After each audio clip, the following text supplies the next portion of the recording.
Michael Clark. That's me. Good to have you on. Welcome to season 5 of TOTs Podcast. Been wanting to have you on for a little while, but you kept rejecting me. That is not necessarily the whole truth. But no, I'm excited to be here. Me too. So yeah, welcome. I've known you for a while. You used to teach at a school that I went to. Then you abandoned me. You're good friends with my brothers. Yes. And you do mortgages and stuff. That's what they say. Yeah, that's what the TikTok do say would that say. about you. Yeah, that's what they would say. Yeah. Recently Mortgages. TikTok famous and now have a podcast. Yeah. Yeah. I guess some of that, again, is not the whole truth, but yes, exactly right. Mortgages, podcasts, TikTok, it's all there. I need to get better at golf, and I feel like you're the person that I should probably talk to about that. High compliment. I mean, my favorite thing to do, without question. I thought about ditching you tonight to play because it was such good weather, but oh wow! But then it rained, so it did rain. I figured that's why we're wet, is because correct. It rained. It's not that it's 100 degrees. No, not at all. No, yeah, golf. It's great. I mean, it's a life sport. I'd love to play. We could do that anytime you want. Set it up. Okay, cool. You're gonna take me to like the nice place or like anywhere you'd like to go. I'm a cheap date, so. Well, listen. I mean, it makes somebody in my life that's a cheap date. I mean, I got plenty of people in my life that are not cheap. So. There you go. How's work? Because you're kind of a baller, like not self-proclaimed baller. I shouldn't say that. You're like a friend proclaimed baller. Yeah, work's great. I mean, listen. I think life is all about being at the right place at the right time. At least mine. I think I could think of so many instances in my life, probably 3 or 4, where timing just worked out, and I think at the time when it was working out, you didn't think it was, but then obviously hindsight's 2020, and you figure out that was a time. And I can pinpoint this new role for me, almost 2.5 years ago at this point now. Crazy to think that I thought to myself, no way would I ever be in the real estate business or industry, in the mortgage world, and I don't know that I'd ever see myself outside of the industry unless probably asked to leave. I say that to a lot of people. I love what I do. I love who I do it with, and I love the company I get to do it for. So yeah, work is awesome. And that changed really fast for you too. Totally. It was like a complete 180. Not to say that I didn't love my previous work. I almost needed a new change and didn't even know it. I had no idea that I needed something in my life that was gonna launch a new side of me, personally, professionally, emotionally, mentally, spiritually, like all of it. It changed in a blink of an eye. And I think COVID did that for a lot of people. It wasn't just me specifically, but the timing for me was right. I mean, when the world shut down, March 13th, 2020. Well, you had to, I feel like you and a lot of people had to change everything. Totally. Because it was almost like a rebirth for a lot of people, because what you were doing might not work anymore, and then that person that you were was now thrust into it's a global fucking pandemic. That's insane. Yeah. And I think when it first started, that was around when I started this show, and I was like, guys, it's gonna be over in 2 weeks. I remember this media hype. Yeah, I got a lot of hate for that. A couple months later, it did not age well. No, did not age well. Definitely got canceled for that, which was great. I loved getting canceled. That was really exciting for me. Good development time. But I remember when COVID first started hitting, and getting back from spring break, and being with my friends and being this will blow over. School's giving us another week of spring break. Literally. This is great. And then I didn't see them again for I remember months. Exactly what you just said. I was teaching at the time in my former role, and it was coming up on spring break for the guys. Yeah. Right. And they were all like, oh, Mr. Clark, we're so excited. We're going to get a couple extra days. And I was like, boys, I mean, you talk about fact checking. You could fact check this. Literally 4 kids, I remember exactly who they were, in my office that day in the middle hallway that you remember. And they were like, Clark, we're going to see you in 2 weeks. I'm like, boys, if you go home, you're not coming back. I can promise it to you. It will be. And they didn't believe you. And I didn't believe myself, quite frankly. Well, how could you? It was like, we've never of seen shit like course. this. But you just got us. It was an eerie sense of like, oh shoot, it's about to get very real very quickly. And I was gutted for those guys. You know what I mean? Like we all, the two of us have graduated college and high school, and I remember it's like the lasts. They didn't get the lasts. That's true. I missed like the last like 3 months of senior year of college. Really? And it was like, yeah, it was screwed up. up. That's right. You talking about when the pandemic? Yeah. Of course, it's like I can't even fathom it for me personally. Like the last bit of senior year of high school was like the best time in my life at that point in my life. The best time of your college life, because that's what you knew. First 21 years, 22 years of your life. And then all of a sudden it's like gone. Were the greatest times of your life. And then all of a sudden it was stripped away from none other than circumstance. And it affected way more people than I think anybody ever knew. And it's still affecting people. I mean, it still affects people. It's nuts to me to think that like something that started years and years ago, like when I first started this show, it was like, I think I started the show November 2019. So that was like, a couple of months 4 or 5 before it months? hit. Yeah.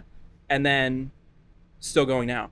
Like this is the 5th season of the show, and we're still dealing with the same fucking pandemic. Still. Yeah. One of our employees just like, it was actually like a shell shock the other day. Like they came in there, they called and they were like, "Hey, I have COVID," and I was like, "Wait, what?" Like you don't hear that word anymore. It was like 2 years blitz and then nothing, and then like people were just kind of like started to come back. Yeah, totally, for sure.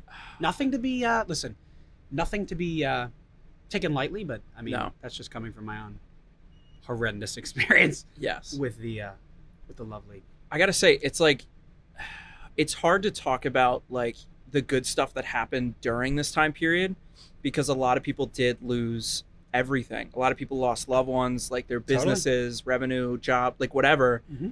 But I also think for the people that like used it as an opportunity, kind of like for that growth that we talked about, like these have been some of the most like transformative and productive years like of my life. And you could call it circumstance because this is like where my career's starting, the show's taking off, other stuff is taking off, but I don't think that I would be in as good of a position as I'm in now if it weren't for like, no, we're throwing you to the fire. Like you're going to hit the ground running or you're not going to make it. And just like having to go through all of that change, I think was really productive. But like, it's hard to say that and say like, I got something positive out of being thrown to the fire and having all these bad things happen, because other people had it worse and they didn't come out of this better.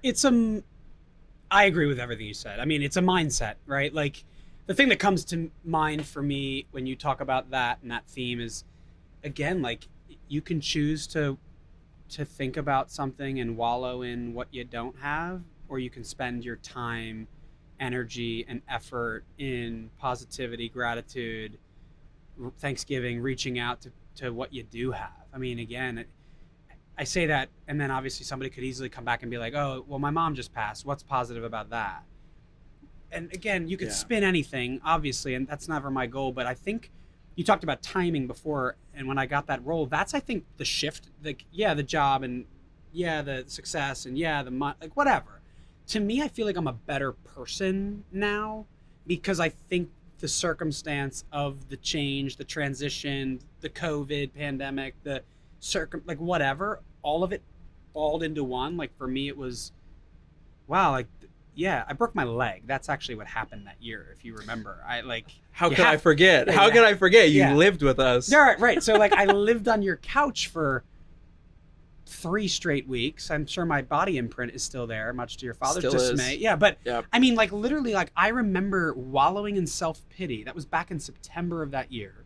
COVID wasn't even a thought in the brain of anybody. And I was sitting there thinking, I had just gotten promoted at my former job. I was ready to tackle the world. I was so gung-ho about education, and then gone. I broke my leg. Like it was literally with your brother at practice. Also, I feel like we can't downplay this. You didn't like just break your leg. Like it was a really bad break, and you were in a really bad position. I mean, I don't know that we want to tell the people what happened exactly, but basically, Clark decided to try to be an athlete as a washed-up athlete. Yeah. Is the oversimplification, but no, it was definitely torn everything in my knee, and some patella issues. But yeah, I mean, I remember actually literally coming out of that surgery and being like, oh my gosh, like, I don't got anything anymore. Like, it's such a mentally taxing injury. It's like, because you weird. take away something that we just literally take for granted. Like, I Being take able to walk. for granted being able to get out of bed, put my clothes on left, right, like walk down the steps, drive a car with your right foot. Like, obviously it was my right leg. Like, Yeah. all these things I couldn't do for 7 months. And by the way, you know this about me, but I hate asking people for help. Oh yeah. It's like, And your mother is the complete opposite. It right? is so funny. Right. And your mother's like the complete opposite. She's like, I don't care. I'm going to help you anyway, even if you don't need it. Yes. And I couldn't have been more lucky. And she taught me, again, that's another positive thing that came out of it. Like, sure, I got healthy and did therapy and got my knee back in order, but I learned that like people reaching out is not actually a bad thing. No. It was way more than just your mother. I mean, your mother was instrumental, but like all the people that come out of the woodwork to be able to help. And I think that's what I love about society just in general. We were talking about the pandemic, like people show up that you've never seen before. Yeah. Not to spin and take it away from all the loss and the grave nonsense that took place over 2 years, but like people found their voice, I think, during COVID. I think people pivoted and adapted things. I mean, social media blew up like a hot air balloon. That's all you could do. Literally. I mean, people, the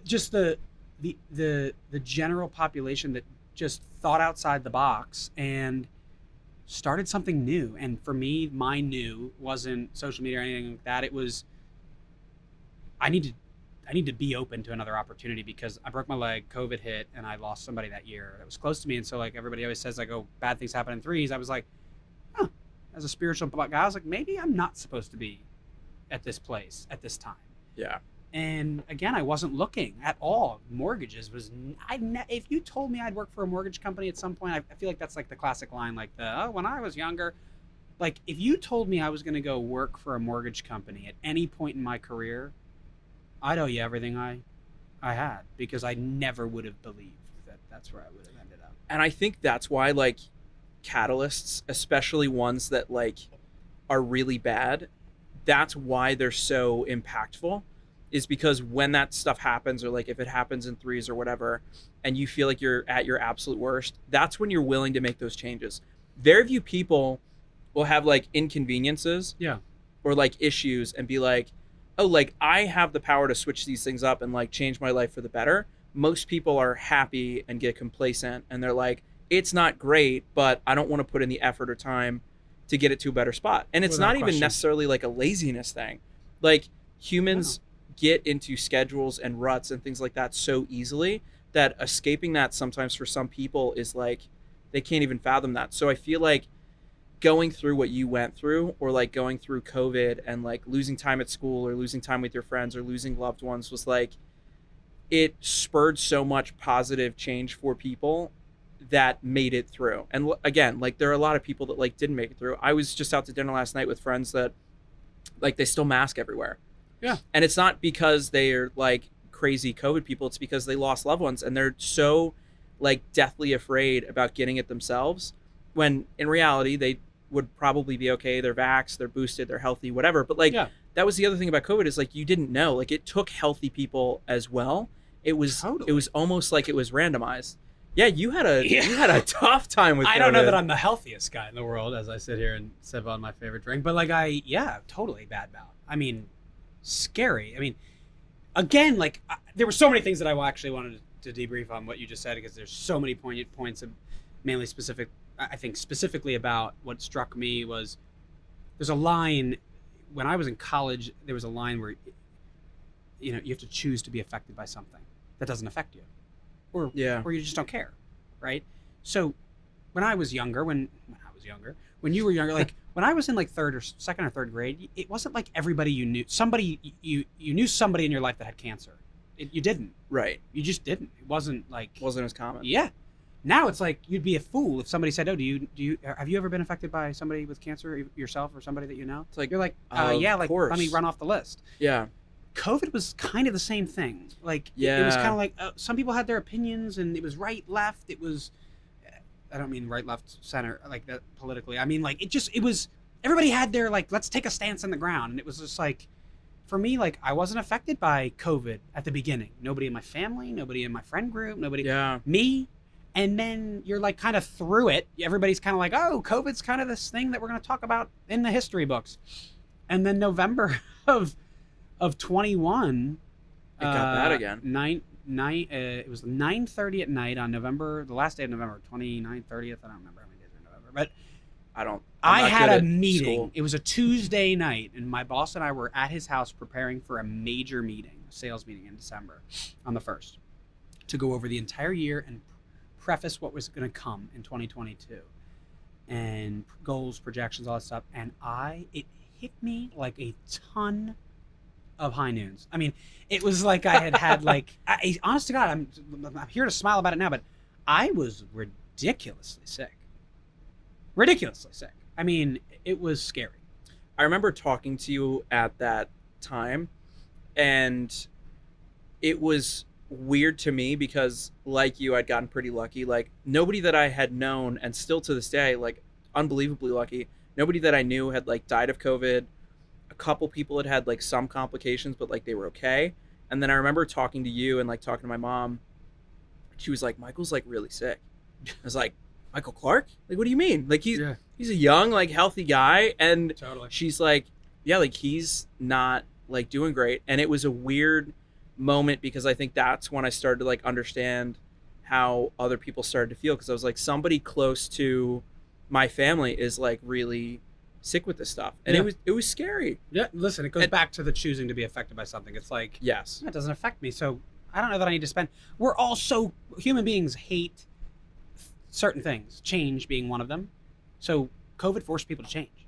Oh yeah, there are routines. You were talking about routine, like we were at home for what, 70 days, I think. We were not, like, it was like we couldn't come out of our houses. No, it was 7 days to stop the curve. Slow the curve. Right, I forgot that line. It's a good one you bring up. I wish I had only had it 7 days. I mean, it was just I wasn't affected. I'll be the first one to admit, I went about I tried to return to as normal is. Yeah. I was going out with friends. I wasn't masking everywhere, especially not outside. And again, pinpointing, it's all, I don't know where I got it. I had gone to the Ravens game that Sunday night. Yep. I think I actually saw you. I did see you. Yeah. I remember talking to you. It was a Sunday night game, and I went and felt fine. And they what they say, right? 3 days later, Wednesday was 3 days later when symptoms would show, right? So that's where, again, who knows where I got it from. But to me, I was like sitting outside in whatchamacallit. I think I was still fist bumping people. I was kind of that guy. I hate being touched to begin with, so actually COVID was great for me. I was like, oh, don't touch me. That makes so much sense for you, too. Oh, my God. Like, literally, I got 2 pet peeves. Don't touch me and don't stand behind me. I like that when you first came in, I gave you a big hug instead of the handshake. And then while I was setting up your camera, I was behind you. So I knocked both of those out tonight. 2 for 2. Yeah, we just got closer. That's good. Yeah. I think another like qualifying feature about you. Oh boy. That I know. that like okay, so my mom like adores you, as you know, and like she's the best. Like feels like you're her like long lost like fifth son. Yeah.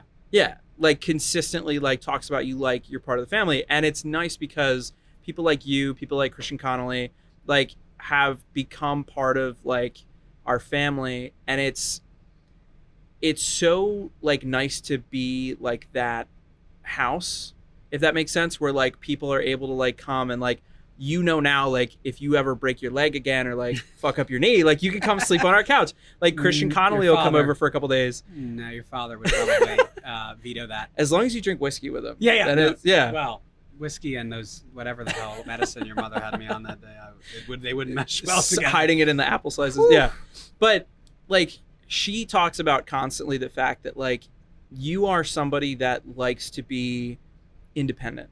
Totally. You like to do your own stuff. Like you said earlier, you typically don't like to ask for help. And the other word that we use to describe you all the time is like, you like to be mysterious. You like to kind of leave things up to the imagination a little bit. And I think that that's like a really cool part of like the brand that you've kind of cultivated, like personally. But like it all kind of falls in line with like the don't touch me, like that kind of stuff. Yeah. You say mysterious. Other people in my life who know me well use the word elusive. Elusive. Like you're an extinct animal. Yeah, like... right. Like just like elusive, like a chameleon. We have one existing photograph of this almost extinct animal, that kind of thing in the woods. Me. Yeah. I'm a private person. I've always struggled. The friction for me has always been like I want to be this thing that people can look at, this being that people can find inspiration from, and what. But I also find a lot of struggle of like, I just want to be independently myself, and I love my alone time. Like, love it. Like, there are so much people don't know about me, not because I want to be intentional about, oh, you don't know that about me, but like something that I've told many people before. Like, I am obsessed with journaling. Like, when I'm in what I believe to be a healthy, like an unhealthy imbalance, like in my life, if something's out of balance, like my work-life balance or my relationship balance or whatever the case may be, it's because I'm not journaling. Usually they coincide. Like, if I'm not journaling at night, writing down something, doesn't have to be this 5-page entry or this I'm really into poetry, especially writing it, which again, like the stigma of being a man in high school growing up, when I kind of found out about myself that I love poetry. Like, I was in an English class. I don't remember. I hated English, by the way, because I was terrible at, like, I hated reading, and I hated writing, and I hated spelling. I hated all of the things. Which is so funny that's something that you identify as part of yourself. And now I'm like obsessed, and it's funny, like my assistant, every time he sends me an email with a typo, I call him out on it. I'm like, yeah, you spelled that wrong. Do you know who you're emailing? Yeah, I was like, yeah, it's just like anyway. But like, long story short, I've learned to love it, and I think like it was just like I used to be the follower. I wanted to be in the in crowd who didn't growing up. I wanted to be the cool kid that pretended like he didn't like the poetry lesson that Mr. So-and-so was teaching about, even though like it's what spoke to me in my heart. Like, I loved chorus and music because I found a passion and a love that, like, I really believe music speaks to the part of the soul that the brain can't put words to. 1000%. Like, I'm obsessed with Adele. Why? I don't know, but her lyrics speak to a part of me that I can't. I'm like, I listen to her shit and I'm like, yes. But I could have never said it from my. I could have never said it or formulated the words. I think I'm a pretty eloquent speaker. Yeah. Like, I feel like I know how to put together and formulate a sentence. Like, but I could have never done it the way she did it. Right. You know, and I'm like, you know, Sam Smith is another guy that, like, for me, like, oh my God, Sam Smith. Yeah, like, I'm just like, yes. Like, what are you talking about? How do you do that? And so, like, for me, poetry and music were those things. And I think when I grew up in a society that was like, no, men don't do those two things. Yeah, traditional masculinity stuff. Yeah, for sure. Fall right in line with that. I was like, no, I hate it. I will not do my summer reading. I will not write, you know, that essay. I will purposely not do well in English. And God, I hope my mother doesn't see this, but like, I used to literally, like, she used to read me my summer reading books up until like middle school. I'd wait till August and she'd be like, Mom, I'd be like, Mom, read them to me. Like, I was a loser about it because I was just like, I hate it.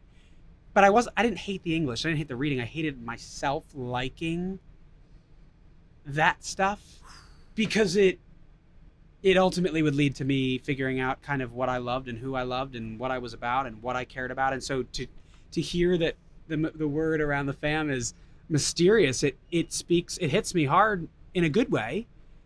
I hate the negative connotation that could come with it too. And I know that's not what people mean, but I mean, when people in my life say like I'm elusive, it's not my intention. It's just like, a private person. Yeah, I retreat. Like, it's like the come close, but don't get too close to me type thing. And I've always struggled with that because I was always feared the rejection of friends, family, a partner, a boss, a whoever, a stranger. If you don't put yourself out there, you can't get hurt. Right, exactly. If you can't put yourself out there, nobody can hurt you. But it's actually completely the opposite. 100%. You absolutely, you not only hurt other people, you can hurt yourself. And ultimately you don't learn about yourself and grow with other people. I mean, again, we're not recluses. We're not we're not meant to be that way. We're not. Human But I beings think are meant to be with each other. The important thing, though, that I think like that you kind of touched on is like you're supposed to be able to have both of those things where you can pull people in to a certain extent, but you can still be a private person. And I think that especially with like celebrities these days, and like I'll be the first to tell you, like I think, you know, celebrities are spoiled and privileged and whatever, but like it always hits me too when like something bad will happen to them, or like, you know, paparazzi like gets in their face or something like that. People are like, well, that's what you get for being famous, like it's just part of it. And I'm like, no, like that's shitty. And I think when you translate it to people kind of doing like what you're doing, where you now have this really public part of yourself that's like social media, that's brand new, but you're still trying to be like a more private person. I think it's valuable to have kind of those two different worlds. And the Japanese have I know you know probably what I'm talking about. The Japanese have a saying that I'm absolutely going to butcher, but it's like you have three faces. It's the face that you show to others, the face that you show to yourself, and then there's like one other one. Mm-hmm. And I've always like identified so much with that, being even less of like a private person, but just like understanding that I do need alone time. There are times when like I want to share a lot of things, but at the same time, like I still need my privacy. And it's kind of a weird line to walk, especially now as you're coming into this, like you're podcasting, you're big on TikTok and Instagram, like people are looking to you as like a micro influencer in a lot of different aspects. Like I think what you're doing and kind of riding that line like really carefully is really cool, because you're showing people that you can actually do both. It doesn't need to be that you're maybe not well. Well, it doesn't need to be that you're all one or all the other. You can actually manage to be both. Yeah, I mean, it's the words that come to me are like, everybody's always seen me as like an extrovert. We were talking about this before we started filming, like loving the spotlight or hating it. I can't. I don't love it. I don't love it. People may look at me and be like, everybody always says like, oh, you're great on the camera. You're great. You're just so eloquent. People will reach out and be like, do you script those? And I'm like, no, I don't. Just talking. Yeah, and maybe I should. I used to, you know, in my former role, I used to talk to students all the time, and they'd be like, you should write that down. I was like, I just blacked out. I have no idea what I just said to you. So you black out, you say something great, and then literally, it's like 10 minutes later you wake up. Black cherry high noons before class. I have no idea what I said. No, I'm kidding. I'm totally kidding. High noons didn't exist back then. But no, I mean, like, I think everybody's always perceived me to be some like extroverted person, and I probably am the most introverted extrovert you've met. Extroversion and introversion are all about one thing, and it's where you get your energy from. Yes. I get my energy from being by myself and getting good sleep and journaling and listening to music. I love golf, which is 4 hours, even if you're playing with 3 other guys. With a small group of people. Just me, myself, and my golf ball. And I've always treated golf like life. You can hit it way right, and you got to figure out a way to get it back on track to try to still make, you know, par on the hole, right? Like I literally think about and plot my life a lot like that. Like, you know, if par is 70 on a golf course, how do you figure out how to shoot the number? And when you can't shoot the number that day, you get tomorrow to try it again. And the day that you do shoot below the number, you can always be better. I've never met a golfer, right, that comes in after a round and is like, oh, could have made that putt on 7, you know? Well, Jack, you shot 66. But I could have shot 65. Like, but why would you focus on the one it's thing human that you nature. messed up? It's human nature. We're drawn to the negative. I think that's absolutely Constantly. accurate. Yes. We love it. We fixate on negativity and drama and what sells, clicks, all of it, right? Like, I think we were talking about that before we were filming again. Like, I think you were talking about my stuff, and I'm like, I don't know that I'm making much of an impact. And it's funny, like, I literally started doing this 200, 300 days ago, and my boss wanted me to do it a year ago and was like, hey, like, get yourself out there, start marketing to your sphere of influence, grow whatever. And I was like, nah, not interested. And then I like finally succumbed to it. And I was like, I'll try it for 30 days, prove to you that it doesn't work, and then I'll be free. It's hard work, but it's like to put out a positive message all the time, right? Like, another person who I like always was embarrassed to admit that I loved was Ellen DeGeneres. Yeah. Like, love her, love what she's about. How do you feel about her, like, right now? I love her. After all the stuff? Yeah, I mean, listen, I didn't read too much into the negative stuff, and that wasn't a cop-out. It was like, Ellen for me was somebody who, like, silence was complicit. She wasn't silent. No. She forged a path for herself, and she took a nosedive for it. During a time, too, when she started where they treated her like shit. Totally. And I'd like, say worse than shit, but yeah. Also because of her identity, because of what she looked like, because of what she had to say. Yeah. That was such a, like, challenging thing for me, because, like, when some of those accusations started coming out, it was like she was getting canceled, right? And, like, I'm, like, very against cancel culture. Like, I think if people do bad things, obviously hold them accountable, but, like, this person's doing something that I don't like, or I think that I don't like, so they need to lose everything they've ever worked for. And it's like, well, right, it takes 10 years to build a reputation and one day to ruin it, right? Yeah, which is, like, so weird. So with the Ellen stuff, like, it made me angry, because I'm somebody that believes, like, you should treat everybody with respect and stuff like that. And the accusations and some of the stuff was that she wasn't. But at the same point, it's important to look at also, like, it's not like she's Harvey Weinstein. It was almost like people didn't put her, like, up to that level, but they felt, like, betrayed, and they let that hurt put her in such a worse category than, hey, like, she's kind of a dick to her staff. That was really the issue, was that she's kind of a dick to her staff. Like, that was the thing. And it's like, we have so many other, like, worse people that you're also, like, putting in similar categories. And it's like, she comes from this, like, legacy of, like, having to fight tooth and nail to even, like, to just be herself. To be, like, seen as, like, a human being that deserves, like, respect. And then it's like, hey, like, she's kind of a dick sometimes. Like, she needs to get, like, she's a human. Yeah. Like, again, like, we were talking about that way earlier. Like, you literally could be judged for a decision. We all make mistakes. I've made 500,000 mistakes in my life. I own every single one of them. But we, like, human beings weren't made to be intrinsically evil or bad, and I believe that. You know, you what's at the heart of a human being, I think, is the question that I'd ask, and I'd want that question to be asked of me, right? Like, I've made plenty of mistakes. I've hurt plenty of people in my life, not intentionally. I don't think. I hope. I don't know that I've ever sat out and had a day where I'm like, I'm gonna hurt this person today. And so at the core of who we are is a heart that I think wants good for both themselves and other people. I could probably get a lot of comments in the comments section that don't agree with that, but I believe that's my belief. I think that's valid. I believe that. And so I think that makes sense. Ellen, you know, she did 20 seasons of that show, and did she have the ability? Again, that's what being a leader is all about, right? Leader. I think people today get leadership and the definition of a leader totally inaccurate. They expect leaders to be heroes, and leaders can't actually be heroes if they're being leaders, I think. Yeah, but I'd go a step further, right? Like, what's the definition of being a leader in your opinion? Like, the most simple definition for you, like, not a trick question. Like, what is a leader to Ben? I think it's setting an example for other people that you also follow for yourself. Love that.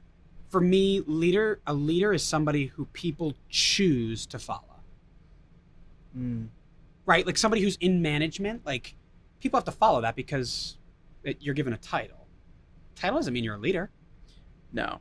Like, that, people get that wrong, like, dead wrong. I'm very passionate about that.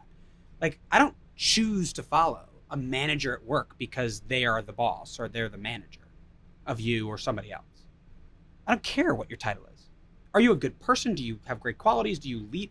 Leader is somebody who people choose to follow into everything, into battle, into a tough situation, into a mistake that they make. So, like, taking the example of Ellen, like, she's somebody who people have clearly chosen to follow.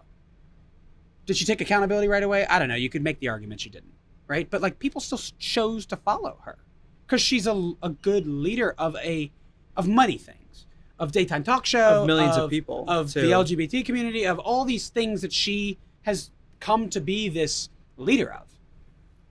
we all lead in some sort of way, whether it's micro or macro, but people have to choose to follow.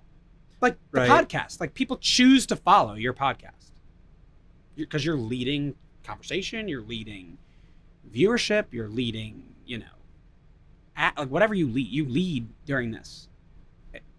I didn't have to come here. I chose to come here because I like what's being done. You're leading something. And so I think people get that wrong. Like I would never, if somebody said, hey, you have an opportunity to go on a podcast that can reach 10 million people and it'll turn into 1 million deals. But the guy's a dick and it stands for stupid shit and treats people like crap. That's just a caveat, but don't worry about that part because you'll get the business. Never in my life would I even think to go on the podcast. Because it's not worth it at that point. No. So like kind of similar to that, I have filmed one episode of the show that I never released. And it was an episode with a decently large name, big reach. They're in the news on a regular basis. I even advertised that this person was coming on because it took weeks to get this person. And I won't release who it is because I'm about to tell you what they said. Off camera, you'll tell me. Yeah, exactly. Follow my podcast and you'll get it. No, I'm just kidding. On Patreon. on the Discord. Yeah. But this person came on and I had this expectation of like, this is going to be huge. And there have been other people before that like I've had on because I know that that person has a huge reach and I don't care. I used to not care as much about the conversation. I just wanted the numbers. And it was so those are two different things, right? Yeah. And doing a couple of those ones, last season I did one, and after doing it, I like hated the episode, and that one did get released and it got decent viewership, whatever. That's when I kind of started to decide to have more people like yourself on that like I'm just close to, because these are so much more valuable to like somebody with, I think this person had like 500,000 followers. The other person, so the one that I didn't release, came on and accused somebody. I'm trying, like, I don't want to give like any hints away about who this person is, but they accused somebody of being a domestic terrorist, like on the show, like right off the bat. And it was someone that I know who this is, by the way. Yeah, I'm sure you do.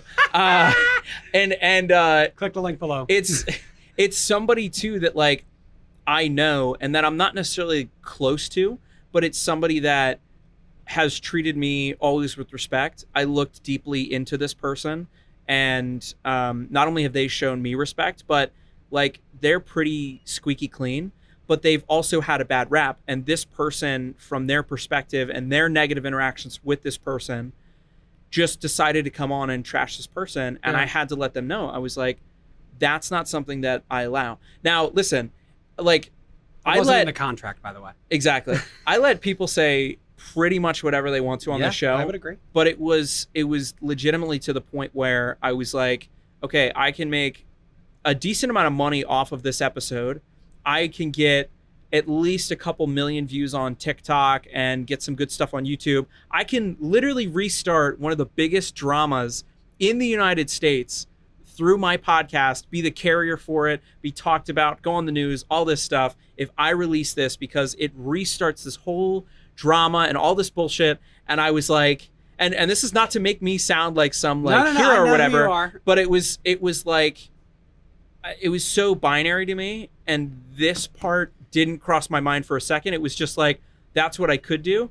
That's not even an option. I cannot release this because it's not right to that person who, could never talk to me again, could never give me the time of day again. But that's not what it's about. It's about, you cannot make a baseless and terrible claim about somebody, even if that's going to go well for me. Yeah. That's not worth it to me to hurt somebody in that way. Well, again, you talk about a lot right there. I think authenticity and vulnerability is what took over during the pandemic. People are looking for vulnerability. I love you. The best drink ever. People are looking for vulnerability and authenticity. I think that's what's like. Again, before we started rolling, you were like, dude, you're having a lot of success. And I'm like, what's the definition of success to you? Because the definition of success, I think, for a lot of people on social media is views, likes, shares, and whatever else. Conversion is what I'm in it for. Conversion and authentic. I'm in Going it for further, two things. it's impact. Well, it's fun. Did you watch a video of mine recently? I'm stealing your I lines just now. released that video 3 days ago. We were talking about PRMI is the company I work for. Not a plug anyway at all, but it's Primary Residential plug. Mortgage Inc. Yes. And I changed the I to impact because I was talking about I didn't take this job to be in the mortgage business. I took this job to have an impact. Literally. Helping people with the greatest financial decision of their entire life. I want to give people an opportunity to do what I was able to do at 22 years old. Not many people in their life are able to buy at 22 years old, not because they can't, but because they don't know that they can. Yes. That's the fact. And being able to have morphed my former role into this role is the greatest gift I could have ever received. I have probably at this point right now in my career, 5, maybe 6 former students who work for me. Work with me, whatever. I hate the for me line. They work with me. I mean, my direct You're a leader. No, but I think again, but leadership, they don't work for me. They work with me. My job is to motivate them to want to work hard for themselves. I never look at one employee at the company ever, and neither does the president, who I work for, literally. But he would never. He'd literally have. If he was in the room, he would have corrected me. He would have been like, "You don't work for me. You work with me." And I think again, that's good leadership. Leadership is I choose to follow that. I want to be involved with that guy instead of the guy that you're like, "Oh, I work for you. You know, you work for me." No, I don't. Nobody wants that. No. And again, it's easier said than done. Everybody would listen to that and be like, yeah, that makes sense. Nobody in America, I think, would be like, no, I disagree. You work for me.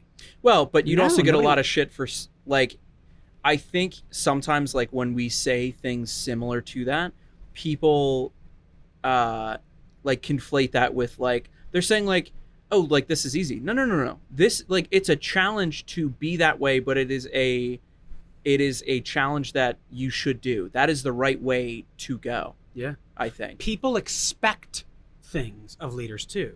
That's the caveat, going back to the thing. Yep. You learn about Ellen, right? She's supposed to be happy, joyful, put a laugh on your face and whatever. Not only that, all the time. All the time. That's my point. She, on or All off the time. camera, Yeah, all the time, she has to be so that she way. can't have a bad day, right? And so like if you start a podcast about people giving their authentic view of something, say, right? Like neither of us, I mean, we want people to come on and be authentic, but like if they say something that you disagree with or you don't like, it's not your decision, in my opinion, to tell people what to think and what to like and how to be. And so Also, that's boring. right, but like for example, like I had a decent day today, so I'm here in a great mood. But what happens if, God forbid, I didn't have a great day? Do we cancel and not do it? There's an argument to be made for that. Or do we do it and just be the raw, authentic, vulnerable? Let's do it. Let's just do it. And I think that latter example sells way more. People aren't looking for the hunky-dory, like, oh, here I am again, Michael Clark here on the podcast with Ben. Like, people are looking for, like, let's be fucking real. Which, too, like, I'm glad that you said that. So I talk to a bunch of podcasters all the time. Yeah. And it's something that's, like, one of my favorite things because I feel like podcasters are, like, they just understand things, like, differently and through a different lens because you have to push authenticity. But at the same point, like, you do have to be careful in this day and age because of what you say, and you will be held accountable for Without question. every single thing that you say. Without question. And Toughest part. it doesn't matter if, like, 10 years from now, like we could say stuff tonight that 10 years from now we Agreed. could get canceled for. And it's Agreed. like, that's crazy. So I talk to other podcasters. It is crazy, but it's real. Yes, it happens all the time. All the time. But when I talk to podcasters about You saying COVID was going to last 7 days? yes, I need to be canceled again. Like I only got canceled. I've only been canceled once, Oh and it my was God. half canceled, and I feel like I never got a fair shake. So You if you're rebounded. at home there, just please cancel me again. I love it. No. But when I talk to people, like, I have a couple of close friends who are podcasting, and like this show by no means is like upper echelons. Like, we do well for ourselves. This is not a massive show. I have friends in the podcast industry who have, like an 80th of my listening. I have friends in the podcast business that have 80 times my listening, like all over the spectrum, right? And the biggest thing that I've been talking to with a lot of the ones that come to me for help with stuff is like their structure kills. Structure kills. Things like what we're doing now, where like, I mean, I barely gave you an intro. Literally. We just started talking. You and I don't. You need no intro. No, that's not what I mean. I mean, you and I. It's just real. We just hopped right. It was. I mean, we were podcasting before we even had the cameras rolling. Quite frankly. But I'll tell you, like, the episodes that I used to do, and I have a great mentor that I found in college who's helped me out the entirety of the show. They still refuse to come on the show. They would love that. They would get canceled 20 times over if they come on. So that's why I want to do it. Mute the mic. But I was freaking out in like season 2, and I was like, listens are down. I don't know what to do. Like, I'm thinking about doing some like some of this stuff, and it was super gimmicky and like structured and whatever. And he was like, shut the fuck up. Just shut up. He's like, the whole reason your show works is because you just talk to people.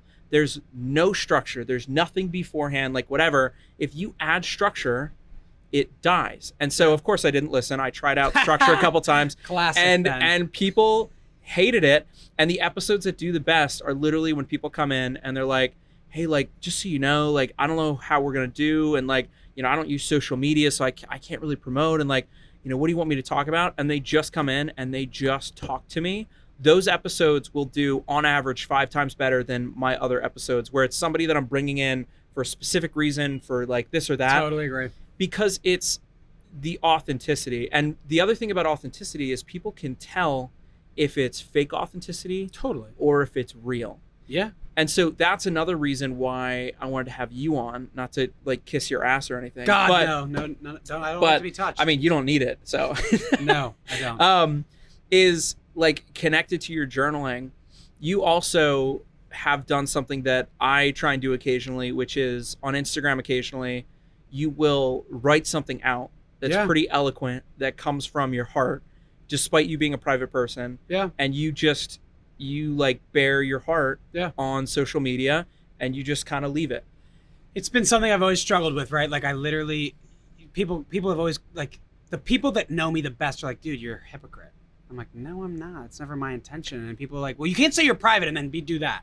And then people are like, and then when I'm in a healthy place in my life and I do that, people are like, well, I thought you were private.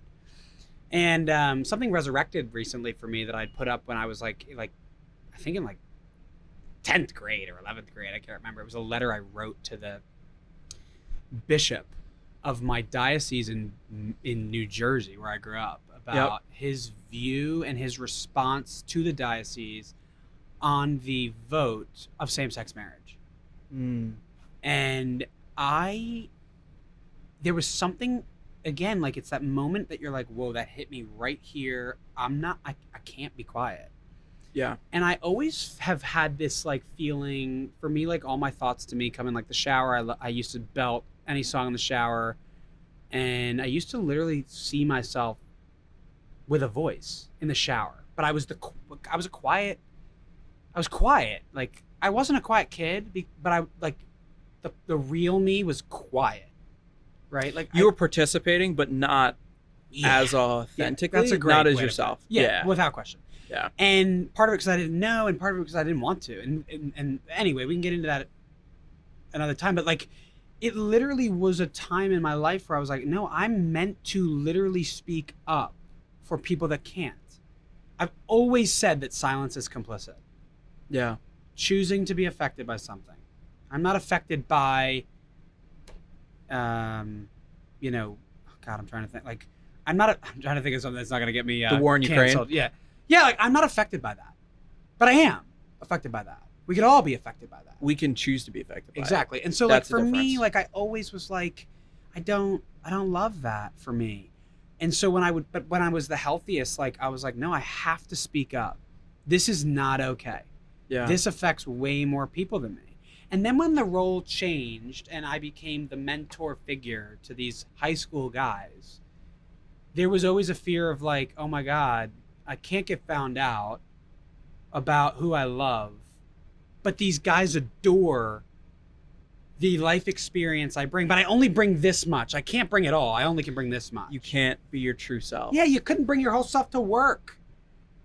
You couldn't, and that's what I love about this job. Like you can do that. Yeah, you can be your whole self. Bring anybody who's out there that's working a job or putting themselves in an environment, whether it could be your family. I mean, I don't know. Everybody's circumstance and experience is different, but like the minute you choose to be and accept yourself, whatever the hell it is that you're dealing with, your life begins.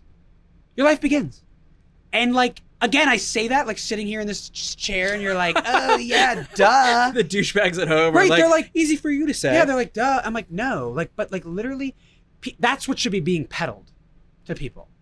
Yeah. That's the shit that this country and world need more of. Like, how can I help you be more you?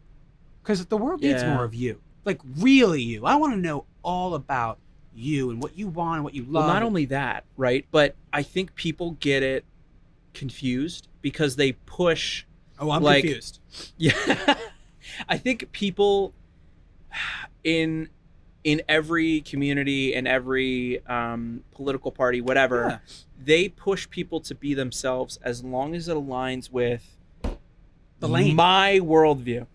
And it's the weird thing to me is that things that I've been affected by. People do that and they think that it's acceptance.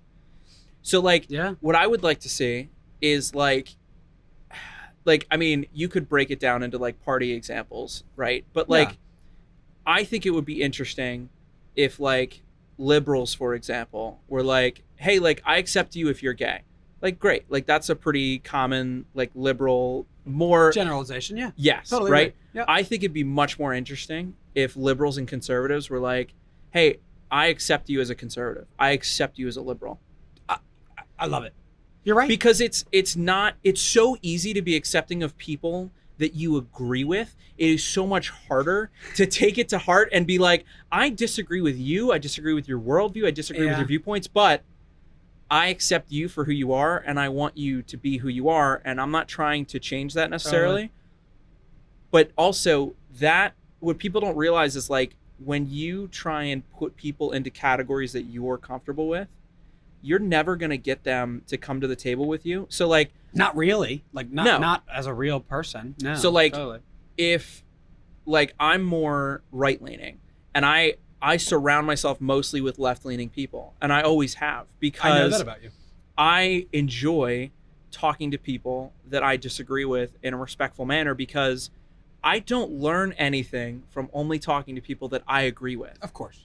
And like, again, but like there aren't enough people like that. Yes, but like, again, me saying it, like it sounds very pompous and like, oh, like I have it figured out. Like I don't, but what I have figured out is like, this is something that works for me that I think more people should adopt because it's actively challenging you and your worldview on a regular basis in a healthy and constructive way. I don't have left-leaning friends that are like, hey, well, like, fuck you because you're conservative. I only have left-leaning friends that are like, I want you to like consider this viewpoint and like I'll consider your viewpoint on this and like let's have like a dialogue. I think people miss I just want you to hear me. Like I just want you to actually hear me. Yeah. Like there's listening and then there's active listening. There's like, oh, you just said the phrase, I want you to hear me. Okay, I heard you. No, I want you to hear me. Not form your next response. Correct. I want you to listen to what I'm saying and consider it. Yeah, totally. And sit with it and discern it and figure out like it's the cycle of life, really. Like we grow up in households and you pick up mannerisms, you pick up beliefs, traditions is like what do you do on Christmas Eve every year? Because my family does the Feast of the Seven Fishes every year. Yeah, we go to mass. Right. Yeah, mass. Seven fishes yep. And then like tombola, which is like an Italian bingo game, right? Like that's what we do. Yeah. So I've never had anything else, any other thought about Christmas Eve. Well, do I enjoy any of that? I don't even like fish, really. I mean, I like fish, but I don't. Listen, as an Italian, the metaphor. As an Italian, the Feast of the Seven Fishes, like it's gross. I don't like fish that much. I can't get through it. Yeah, like my sister hates it, but like I don't mind it. Like, and again, you never ever Italian family.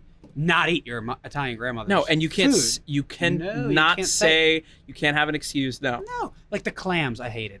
But to your point, do you enjoy it? Right. So, or can you just put up with but it? what we were just saying is like, Yes. nobody has ever given me the opportunity, right, to say, is that something that you're going to continue on in your life when you have a life or a family or whatever? I just kind of do it because it's what's expected to be done. Here's another example. I hate the name Mike. Hate it. Okay, that's good. Because I've kept your name as Michael in my phone Right. because you've made a point that you're Michael, you're not Mike. But wait a minute. Revelation this year on the same track record Epiphany. that we're talking about. Do right? it. I don't know that I've ever really discerned whether or not I actually hate the word Mike or the name Mike. Interesting. My mom named me Michael. And Michael was a common name in Randolph, New Jersey, in Randolph Public Schools. So in 3rd grade, Mrs. Gioso, I hope she watches this because I'm going to share send with it to her. I'm Yeah. going to send it to her.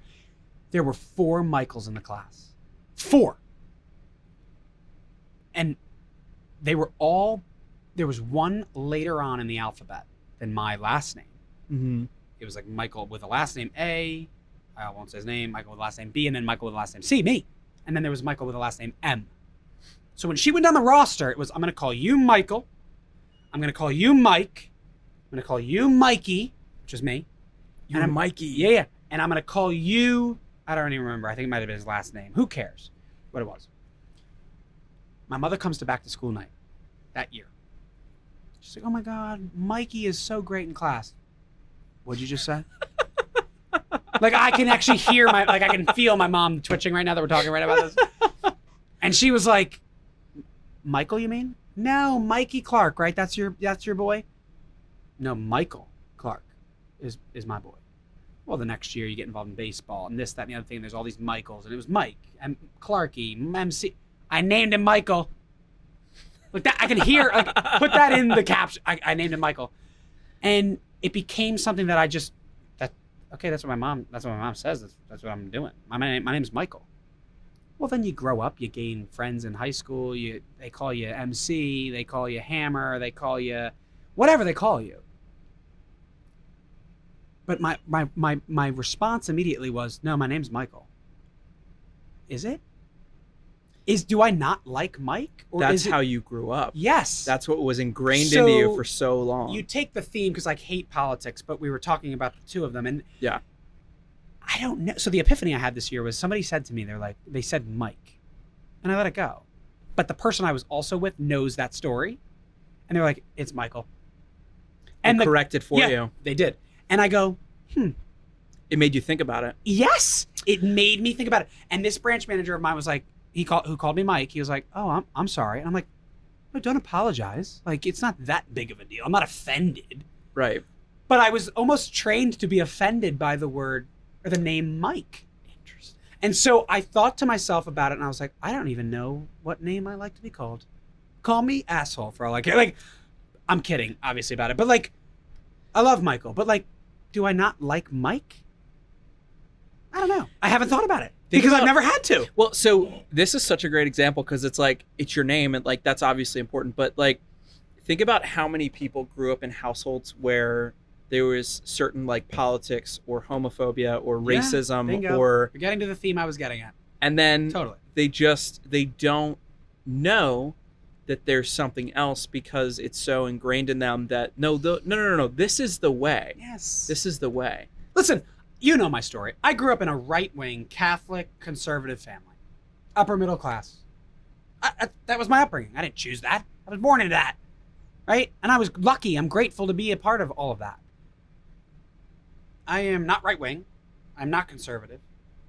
I struggle with my relationship with Catholicism. And what was the fourth? Oh, I don't know that I'm upper middle class either. Yeah, okay. So, yeah, no, but you get my point. Like, I'm a registered independent. I used to work for the church, don't any longer. I haven't been to church physically in church since COVID, and I use COVID as an excuse. I do miss church. That used to be some of my introverted time. Even if it wasn't the belief system or I believed in everything about it, I would go every Sunday. It is kind of nice. Like I I used to love it. It used to be my quiet time. Barely go, but because I find it boring, like ADHD. Like I cannot sit still. ADHD. And then the church is like, well, for ADHD people, like, you know, you're sitting, you're standing, you're We like have singing. pamphlets It's for like that. it's like not enough. Like I need more, and like I'll use that as my excuse. But up, like down, up, down. some of it is nice, and then like I use the cop out constantly of like, oh no, like I'm spiritual, I'm just not religious. I don't like the foundations of the church as much, but I love God and I love Jesus, and I feel much more connected to that than I do the church. And it's like an easy cop out too. I agree, but so my role used to be like the director of campus ministry. Like people would look at if they needed. Oh, I remember. If they had a Catholic question, I was supposed to be the one that was going to answer it, right? Like I used to teach theology. I used to teach that marriage was between a man and a woman. I used to stand in front of a fucking lecture hall. You laugh. It's like trauma, right? Like I remember the first year teaching. I was 22 years old. And I got the curriculum. We used to rotate who taught lecture. You remember that. But for those people listening, right? The school that I used to teach in and the school that you went to had a lecture and then breakouts for 3 or 4 classes, depending on the subject matter, of 20 to 30 kids in the class, right? Yep. I would teach the lecture that then you would unpack in those classes that following week on day 1 of the cycle. And I remember the department chair giving me that. He didn't know, so I'm not blaming him. No. The department chair gave me that. It was sacraments. That was what I had to teach. Including marriage. Yeah, to 13, 14-year-old freshman boys. And I remember the pit in my stomach. Because I was straight then, of course. Did you know at that point? I had dated men. I was out. I was out. You were in out college. privately. Oh no, Okay. no. Wait. I was out Okay. publicly, very public. And when I went to teach at that school, I wiped every social media platform I owned. Every one of them. I deleted every moment of joy. I deleted every moment of acceptance. I deleted every moment of authentic vulnerability because I was afraid of working for the Catholic Church that would end up ultimately saying, no, you're not welcome. You have to go. And I had too much to lose. I had master's degrees I was getting. I had income that was coming, and you have adulthood to achieve. It sounds so effed up saying it out loud, and I don't know that I've ever talked to anybody about it, including my therapist about it. But I don't know what you just did there, but like... That's why I have a show. Right. Yeah, literally. I remember that moment so vividly, walking into that lecture going, you have a choice to make right now. You have a choice. You can continue to deny yourself 3 times. Talk about biblical. I know the biblical... nobody can school me on, No, absolutely not. any of that. And I have uncles and aunts and family members and friends who all feel like they can on that topic, specifically about who I am. And I remember walking in and teaching this, and I taught it. I remember the slide. My heart was beating out of my chest. There was another teacher who knew who I was because they went to college with me. And I remember a little piece of them, eye contact to eye contact, a little piece of both of us died. I remember it like it was yesterday. It could get me emotional if I continued to talk about it, but I'm not going to. And I remember the moment where for the next 3 years that I taught there, because again, you taught the same class for three more years, I purposely didn't get that lecture. But I couldn't, but I think better me would have gotten that lecture. And said something. And been like, boys, there's somebody out there in the lecture hall. There's way more than one. There's a lot at that school, actually. Of course. There's a lot at every school. Forget that. Well, yeah, but... And I remember, and what used to eat at me, Ben, the most, was I was one of the kids. There was a time in my life where I was one of those kids, and I needed a teacher that would have stood up and be like, "No, you're all right. You're all right. I can't tell you you're all right now, but I need you to know that I know you're all right." But it's not... That was not a failure on your part, No, though. I don't take it. Which is good. I don't take it that way. It's good that you don't take it that way, because it's such a tough, like, position that you had to be in. And like now that I chose it. Like, well, yes, but like I didn't know that you were out before that point. Yeah, nobody did. Because I didn't know you at that point. I was mysterious. It's Don't like, think that your comment wasn't true, because it is true. Mom, mysterious just means gay now. Like, it's just... That's right, yeah. God, I hate that. I think the biggest thing is like when you can't even call it like, it was like your coming out. I hate the phrase, by the way. Right. What would you call it? No. you have to call it that because society does that, and that's fine. Everybody kind of understands that. But this has been always my opinion of that phrase. We walk out of here. You and me are talking, and we bump into a stranger. Well, I got to come out to them too. They're not connected to me on social media. Right. They didn't read that post that I put out when I was a sophomore in college. Yep. Deleted and then read the one that I put out, 2 years ago. Right. And it's funny because a lot of people reached out to me and were like, congrats. And I was like, congrats on what? Me being myself? And I get people were coming from a really good place. Yep. You were one of the people that called me. Well, because I was so didn't touched by I didn't it. know at that point. And so my mom was literally like, She didn't know either. well, so she always was like, I think that he is like, I don't want to assume anything. And like, my mom, like she doesn't give a shit. But I didn't know that at the time, by the way. And this isn't a dig at your mom. No. It's a dig at how you, as somebody of that orientation, it's sexual the orientation, paranoia. it is literally like, oh my God, I have found a second family in Yep. Maryland, because mine's in a different state, Yep. that I know I'm so safe with. They literally took care of me when I couldn't fucking take care of myself. You could come over at any point for as long as you want. Literally. Yes. And I knew it. You knew it. You didn't feel it. And it wasn't because of the way the family was. It was because of the way that I grew up, quite frankly, in the Catholic Church, to believe that somebody could deny you if they wanted. It's not only that somebody could, it's that even even at this point, it's still happening. Oh, so God, when Don't you posted that, it was like my mom was like, oh my gosh, like he posted about this, like he's coming out, and like we need to make sure that he knows that we still support him and love him, like all this stuff. And to me, it was like, that's when I found out too. But to now know that like, no, you were out way before that. Way before. You had to put it in a different box. A huge part of yourself. I took 6 steps back. Yeah. That's a good way to put it. To try and progress your life. And in doing that, you did have opportunities, but you also were not being your true self. You had to hide who you truly were. And you parallel that back to Ellen. Yeah. She did it the opposite way. She Yeah. did it, got absolutely persecuted, career over, whatever, and look then what. You talk about the great redemption story, right? Like, I love golf and athletes. I love it. I love sports. Like, I don't fit a lot of the stereotype. That was always something that had to be overcome by me. I didn't feel like I fit in the box. Like the masculine. In a gay box. Like, whatever that is. Yeah. I didn't feel like I fit in it. The fact that I'm even talking about this is legitimately like, I feel like I'm going to leave here and be like, Ben, you can't post that episode. But I'm going to make you post the episode. But like, I literally could not even fathom it. I couldn't even say the phrase. I still freak out about it. About the Just phrase gay? I'm like, you couldn't say to me, Michael, like, what sexual orientation you're going to be like, I couldn't do it. Still to this day, I've been in relationships. I can't, it's just because all of that, you can't undo 19 and a half years of your life, the way you try to live it. No. And you talk about the posting, just before we move on to that, the next piece of it. I used to have guilt about, and again, if you were in my life at the time of the first coming out, you would have been on the list of the journal that I kept and still have of the people that I would have deemed worthy and deserving of a conversation from me. I didn't want you to find out from a post on social media. Right. But I went to therapy in college, and I remember saying that line to the therapist, and he goes, Michael, remember the movie Click? Adam Sandler, Click. Love that movie. Yeah. I associated so bad with that movie.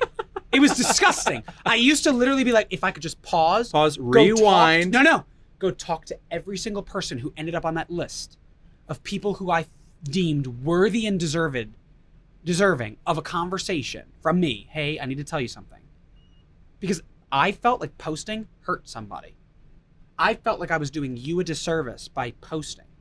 And so when you would reach out to me, at least that first time, Yeah. this is when you never knew who the hell I was. Right. When somebody reached out to me to say, hey, I support you, I love you, it was like, oh, I didn't do right by that guy or that girl, that person.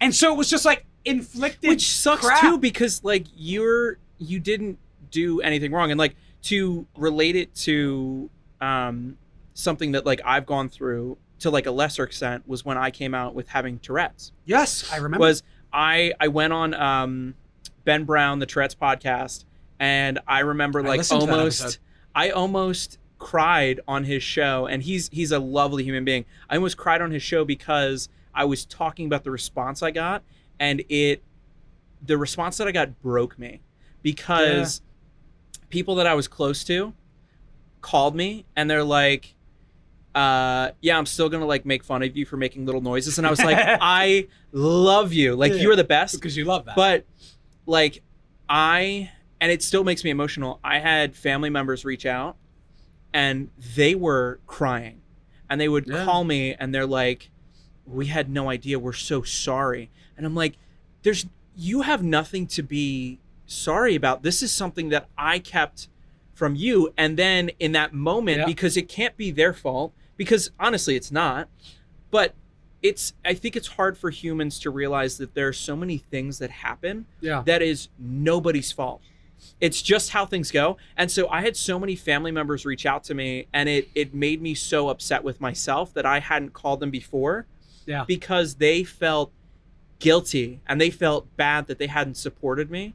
And Nathan was one of those people, because I told Nathan, my brother, and I told him when we were in Georgia. I still remember it. We were in a hotel room in Georgia, and I told my brothers because I just had the appointment, and they thought I was kidding. And then I like made a joke about it because I'm fucked up. And I was like, You're the kind of guy that if you were gay, you'd be like, I'm going to come out of a closet. Like, literally, I'm going to open the door of a closet. And that's that would have been you. Thank God I'm not gay. The gay community would hate me. But I remember like telling my brothers that.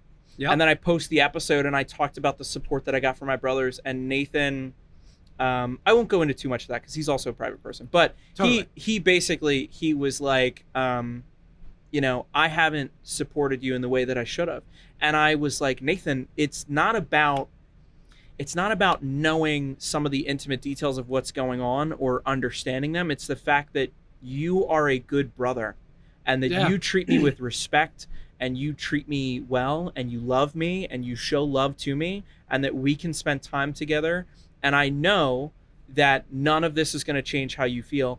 That's the support that you showed me. It doesn't matter if you knew or not, or fully understood. It was the fact that you were good to me, and I know that you'd be good to me no matter what. You never know the power of your reach. Like, you talk about social media, that's one thing. Like, you literally have no idea who you're reaching. Yeah. But like, you never know the power of your reach with your people, and even your closest people, the people that you would put on your top 10 list, like a brother, like that. And like, for me, it was I pulled this up, like I wasn't being rude. Like, the line for me that like struck me was, I've allowed comments to pass me. This goes back to the silence being complicit, right? I've allowed comments to pass me by while their results and aftermath turn to scars that keep opening and reopening line after line. Quote, "That's so gay. You're such a faggot. You have a girlfriend these days?" ? People still ask me that, by the way. And so you talk about the coming out thing. Like, again, it's like, do I revert? Hey, click link in bio to see that that's like the answer to your question of like, do I have a girlfriend? No, I don't. There's still days I can't answer the question. Like, no, I don't.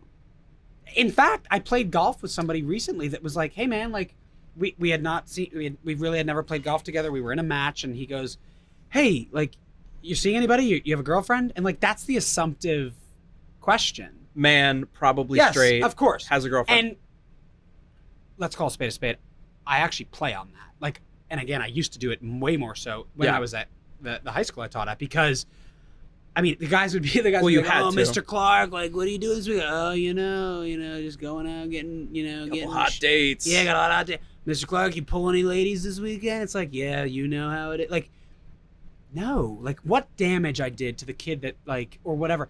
But forget that. Like, again, I'm very others oriented. Like, the damage it did to me. And well, like you said, are you required to come out to that person and be like, no, actually, like, I'm gay, I have a boyfriend, like, whatever? It's so tedious. I don't wear it on my forehead. I can't imagine being in that position where it's like, oh, I had no idea you were gay. Like, you don't seem gay. And then it's like, whatever that means.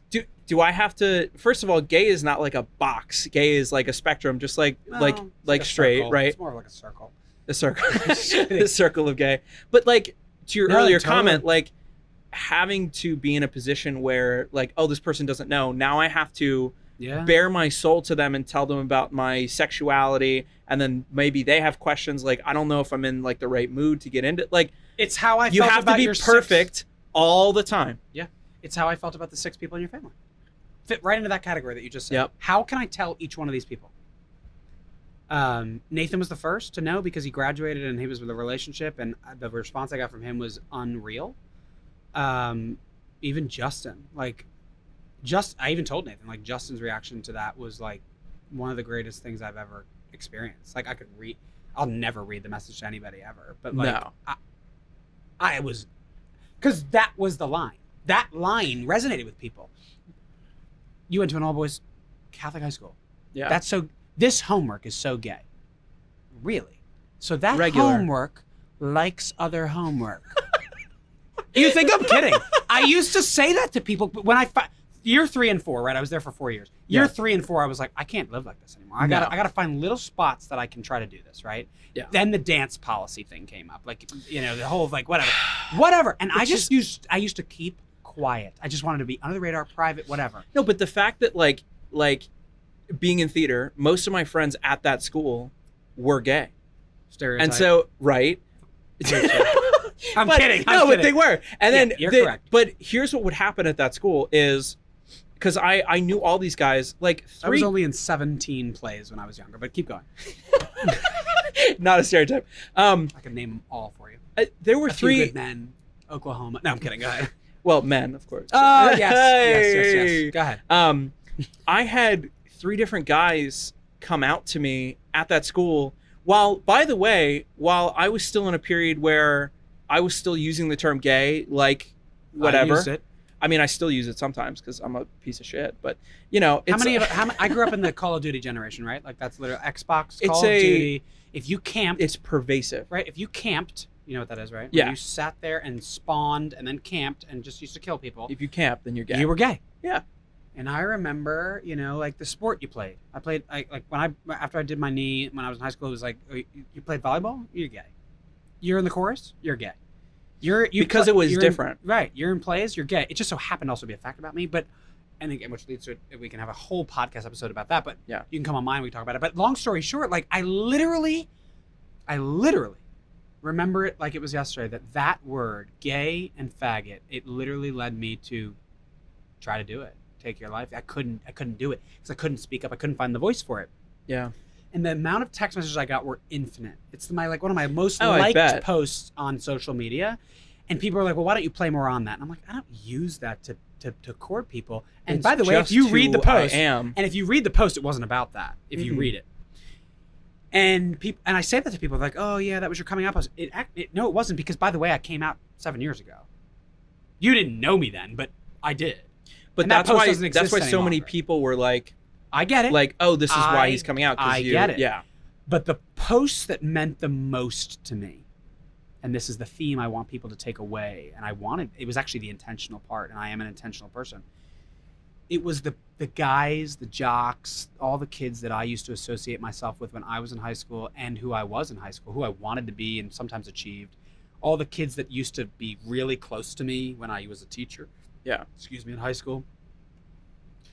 I never knew the damage I probably caused you or anybody else by using the phrases that you mentioned in the post. Again, we joked before, and it's lighthearted. Like, in the cafeteria, I'd walk in for my lunch duty once a week, once a cycle, and I'd hear, dude, this fucking homework is so gay. And again, the first 2 years, I just kept walking, head down, be on my phone, text, whatever. Then it started getting to you. And then I thought to myself, all right, I can't say it to them about me, but I can. But there's some. Then I started building relationships with kids. They'd come out, and I'd know their story, and I'd know their hurt, and I'd know that it was similar to mine. I'd be like, all right, well, I'm going to be a voice for them. I'm still going to play. Not going to speak for myself. I'm still going to play on the fact that I'm probably straight, and I'm slaying all these ladies, which that was the phrase. By the way, I hate that, the objectifying women thing. The whole conquering. You get my point. That's why I don't want people to think of that. That's who I am. Backwards. But literally, like, I used to be the guy that was like, no, like, stop objectifying women. Like, I used to say that to the straight guys in at that school. Like, boys, like, women aren't meant to be like that either. Like, and it wasn't a matter of like, oh, you're this liberal, because I'm not. this liberal, gender-loving guy. Like, no, like, just treat people the right way. Like, what are you doing? And that was the stance I took. And I felt like if I took that stance, it would encompass all of it. But I remember, I actually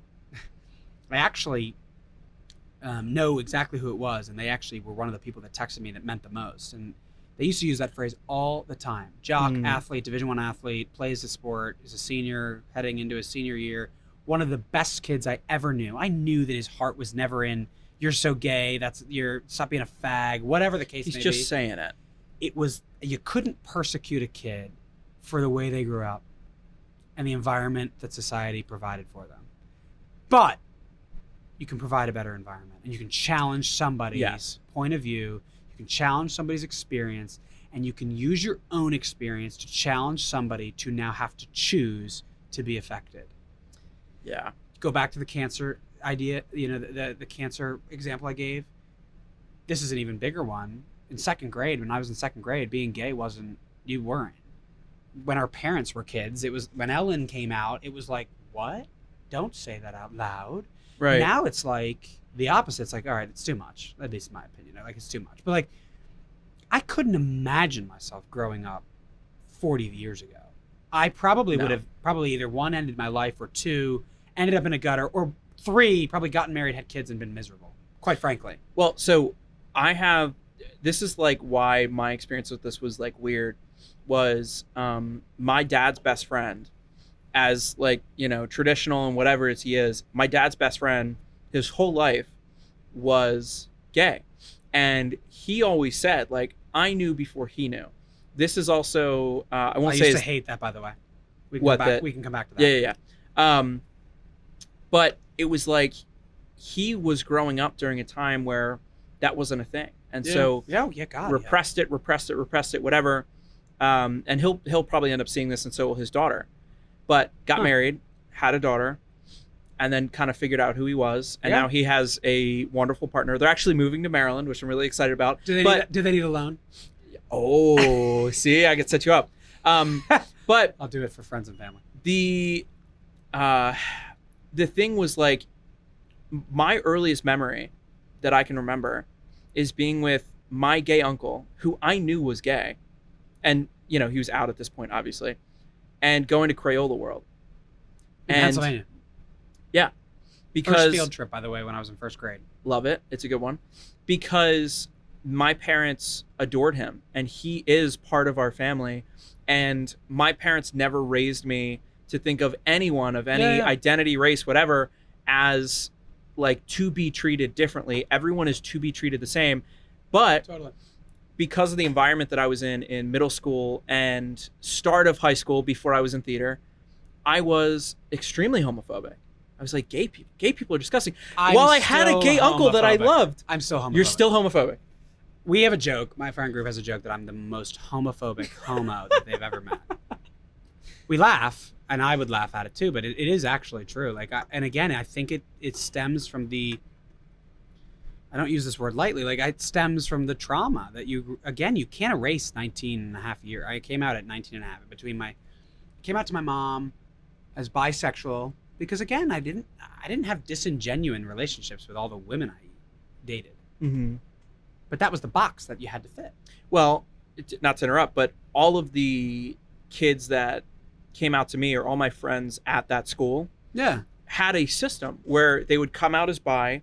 And I talk about this frequently, where you talk to the jocks and your friends, and you're like, yeah, guys, like, I'm bi. And they're like, we still fuck chicks, right? It's like, yeah, like, I still fuck chicks. Like, and for whatever reason, they're like, oh, like, I'll look past the gay thing because you still you still like women. It's just like a 50-50 thing. And then they would come out as gay, and it was almost like the jocks, this is a bad jock joke, but like the jocks like weren't intelligent enough to be like, oh, like it wasn't as jarring for them as like somebody coming out as gay to them. It was almost like, okay. And it was like a step removed, and then they were like okay with it because like their brains couldn't process it.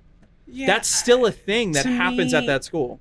Yeah, listen, I think it happens in every place across America. Like, like, sometimes you just need people to push you in a lot of ways. Like, I had to be pushed over the edge too. I mean, like, again, I used to picture my life in a lot of different ways, like married high school cheerleader, white picket fence, 2 golden retrievers, 3 kids, 2 guys, a girl in the middle. Like that was my picture perfect life. I hate kids. No, I'm kidding. Teaching high school boys. Hate kids, homophobic. Yeah. Hate women. Teaching high school boys. No, I'm kidding. Made me hate kids. No, but no, in all seriousness, like I think people, my thing was like when I did come out to the very few people that I trusted, I think a lot of people took it as like, oh God, you're not into me, right? I was like, the audacity. Like, right? Like, the audacity. First of all, you are ugly as hell. Yeah, Second of all, couldn't say that. But no, like I think people like it's just like again not affected. They weren't affected. Like now I think it's 2022, right? Gay marriage is legal, so we believe. Hopefully it stays that way. Yeah, hopefully when this episode airs, it's still. But anyway, like I remember that day. That's another day that like you talk about timing. We talked about this. You take the bring things full circle. Like I was in a cube. I had an internship in college at Ogilvy and Mather. My mother had gotten the internship for me. She'd set it up. She used to work for that company. And I wasn't out. Wasn't out. And I remember one of the girls that was in the intern group, there was like a group of 16 of us, 4 of us were in project management. And Claire comes over and she's like, gay marriage was just like made legal in America. I was just like pretending to be like cool, like don't give a shit about that. What the fuck? She left the cube. I went right to like Google. And the first link that came up because of SEO, which nobody knew about then, was CNN. I clicked it. CNN Live, Obergefell, everything's online. Now the call from Obama to is now being, displayed, and the White House is lit up, and it was just something I still, at that moment, still wanted to deny. But a little small piece of me was like, okay, I'm okay here. And I think I'm getting chills. It's like weird. I don't talk about this with people at all. I don't know why I'm doing this, but like it's because I bought you Heineken. Yeah, maybe. I've only had, Do you want another one, by the way? I'd love one, yeah. But I mean, Ben, like it's hard, man. I think people's life experience, again, sexual orientation aside, like you just never know somebody's story. And I think until you're willing to ask the question of what's your story, you're missing out. You're missing out on people, right? Like, again, we talked about this earlier. Like, we are meant to be in relationship with people. We're meant to be in relationship with ourselves. And the minute you deny a fact about yourself or something about you or what you love or what you hate or what you don't like and and who you care about and who you don't like, you're taking something away from not only yourself, but you're taking away something from other people. My relationship with your brothers has gotten oodles better. Miles better. Because you took that step and then they reciprocated. It has nothing to be, it has nothing, let me be very clear. It has nothing to do with the fact that I'm gay and they accept it. Nothing. It has everything to do with I allowed you in. It wasn't come close, but don't get too close. It was come close. There's no stop gate here. Open book. Not open book, but I'm inviting you in. And I'm taking a risk by inviting you in. And until you prove to me that you're not willing to either accept the invitation or treat the invitation with respect and hear me, going back to the line earlier, like truly hear me, then I'm fine. And if people in their life take risks, right? Like life is about risk taking. Buying a house is a risk, right? Like I bought a house and I was making diddly squat, let's put it that way. And not enough that I could probably afford this house on my own.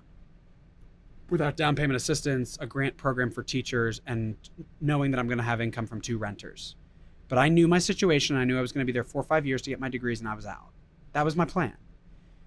I'm getting off topic, but my point is I took a really big risk. You're entering a 30-year fixed interest rate environment that every 1st of the month, 15th of the month, that same amount is coming due no matter whether you have it or not. right? Like people don't realize that. Like It's not like, oh, like I'm going through hard times or like I just lost my job. Right, but the same thing. We'll pause it for you. The same thing as rent, right? Like rent is due. The landlord still has to pay their shit too. So like my point, again, tangent, not getting into that, but like the minute you give somebody the key, that is the key that opens one box and it's yours. Are you willing to pass out multiple keys? Are you willing to make copies and give it to a couple different people? When somebody hurts you, do you take that key back and they don't get it anymore? Like relate, and I used to use that metaphor a lot with my students about relationships, mainly because they were talking to me about girlfriends and whatnot. Yeah. But just any relationship, you as the human being have the opportunity to grant somebody the key that unlocks your box. And when you give somebody the key to unlock your box, what you really actually are giving somebody is not the person that you're giving the key to. You're giving the gift really to yourself. Because the minute you give somebody the trust to open your box, your world begins. Your life starts. And that's where my philosophy about the journal of all the names that I felt deserved a conversation came from. Yeah. I believe that everybody deserved a key to my box. Which was different than how you first believed it. Correct. Well, it's just like anything else, like any other risk, like you said. It's challenging to put yourself in a position where even at this point, people could look at that and they could reject it. But kind of like what you're saying, whether they reject it or accept it, the bigger part is that you made the conscious effort to offer that key. That's the part that's important. Obviously, you want them to accept you and for you guys to become closer and all that great shit. But the more important part is that you were able to be somebody that offered that key. Not only does that help you, but that allows them to offer their key if they haven't done so already. Yeah, it's the classic line. Like but my biggest takeaway from teaching ever. And I used to reach out to former teachers of mine that stuck out in my high school career, that made my path and helped me, and we're one of those people that like wink wink, you're safe. And this will bring me back to that line that I said, let's come back to that. Yeah. I despised when somebody said I knew before you knew. Oh, I've always known. Go fuck yourself. It's disrespectful. I don't know that it's disrespectful. It's not. I can't say it's disrespectful to my experience. It could be disrespectful, but I don't think that it's inaccurate, but it sucks. I can imagine, as I've never heard it, I can imagine that it would absolutely suck to hear and it would make me angry. I used to say it like this. I used to be like, I had genuine relationships. My last ex-girlfriend was the girl I was going to marry. Yeah. If you could get on that computer and generate somebody that you wanted to end up with in your life, that would have been what the computer spit out for me. I found it. Except one small caveat. And the realization of that was a really big thing for me. And when somebody said to me, oh, you're like, when I was in middle school and was belting out as a soprano in the choir because my prepubescent adolescent self hadn't experienced life yet, it was tough for me because at the time I didn't know it then. You're sixth fucking grade. Like I didn't, for my experience, I didn't know it. Yeah. I was like, yeah, no, my eyes go to the women. And when you're walking down the hall, that's where my eyes went. And then something changed. I don't remember, 8th grade, 9th grade. I went to a private high school and like, whatever. But I used to be like, no, go the other way. No. And then it was like putting it in the file cabinet, shut it, putting it in the oh, then there were too many files for the file cabinet. The file cabinet wouldn't shut. All right, well, we're going to a new chapter of our life to go to college. So we'll get a bigger filing cabinet. Mm-hmm. And I'm grateful that I didn't go down the path that probably so many people have. And I wanted to get to that point about where we were talking about, but I could have absolutely, I discerned the priesthood for a while. I totally did. Do you think you discerned the priesthood because you thought that would be an avenue away from... Without question. Yeah. Without question. I don't want to get into it, but like that was absolutely... I do wonder how many people... Oh, it makes me sick. Do that. Too many. I can tell you that, too many. It's like we talked about earlier. It's that avoidance of being who you are because you are scared of the risk or you might not be accepted. This can't go online. I don't drink any other flavor. I only bought you 2 cherries, so you're going to have to. But I want you to be able to talk about the I Knew Before You Did. I'm kidding. Do you want a different one? No, Do you like that one? I'm joking. I was just doing it. Aren't these good? These are like They're one of my favorite. favorite. They're my favorite.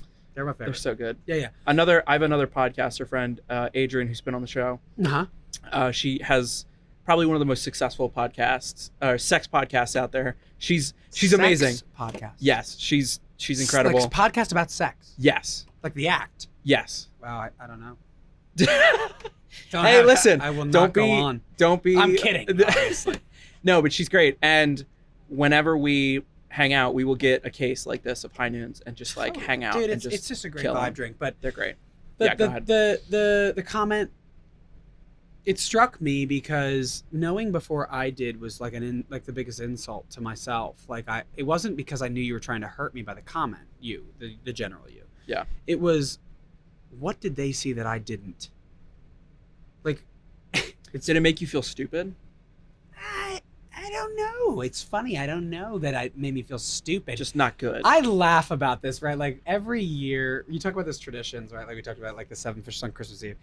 Anytime we got together with my mom's side of the family, we did recitals, we did shows. And who was the ringleader? Yours truly.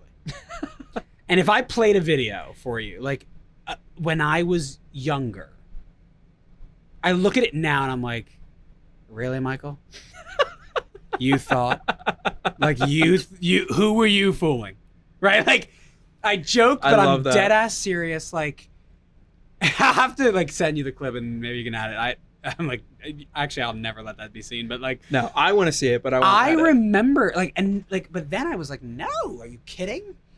For me, it was like, the stereotypical bullshit. The voice was higher, you can't, like you were in theater, like you named one, like theater, you like to shop.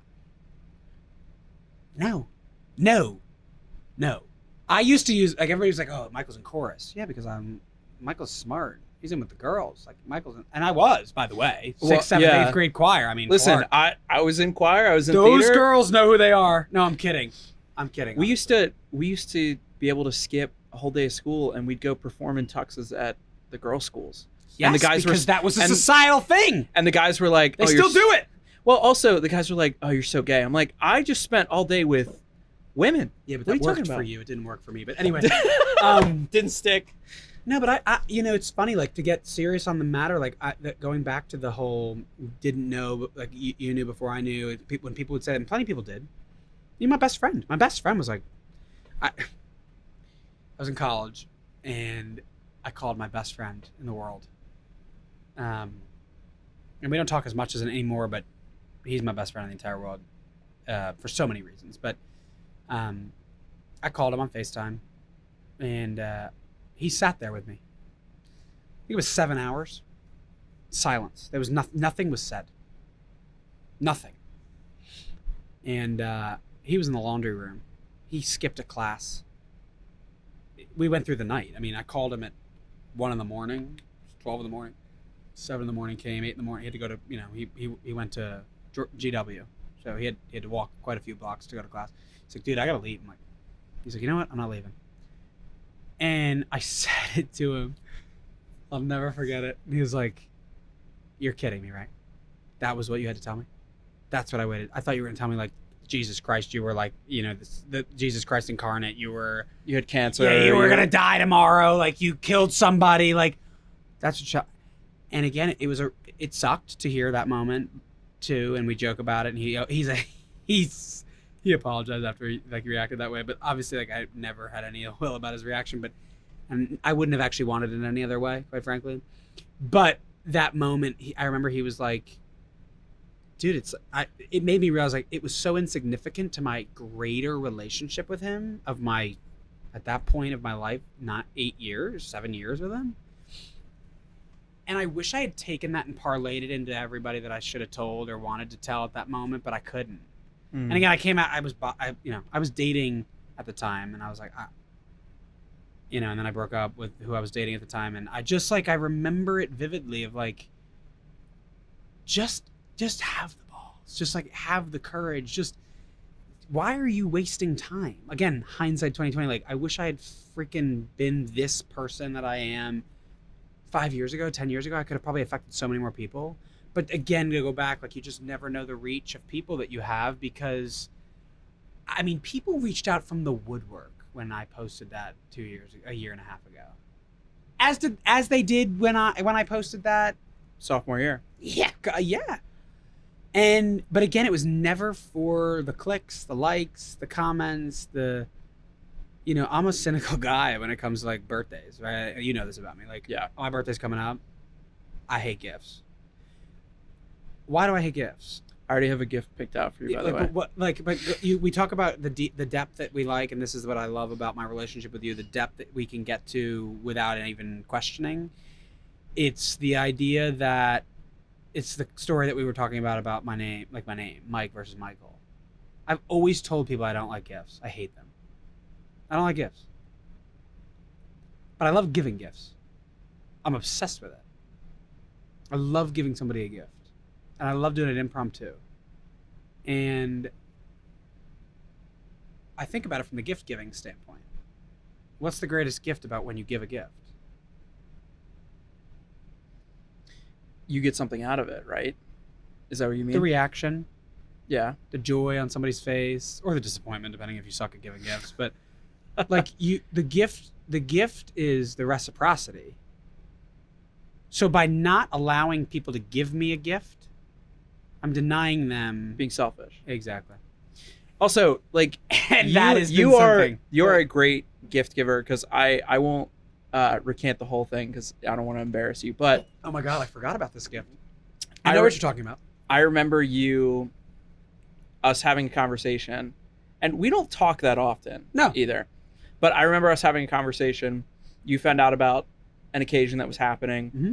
and you just took care of it. And I think it was at that moment that I was like, oh, like this is like kind of like another level of like, he genuinely like cares about the people that care about him.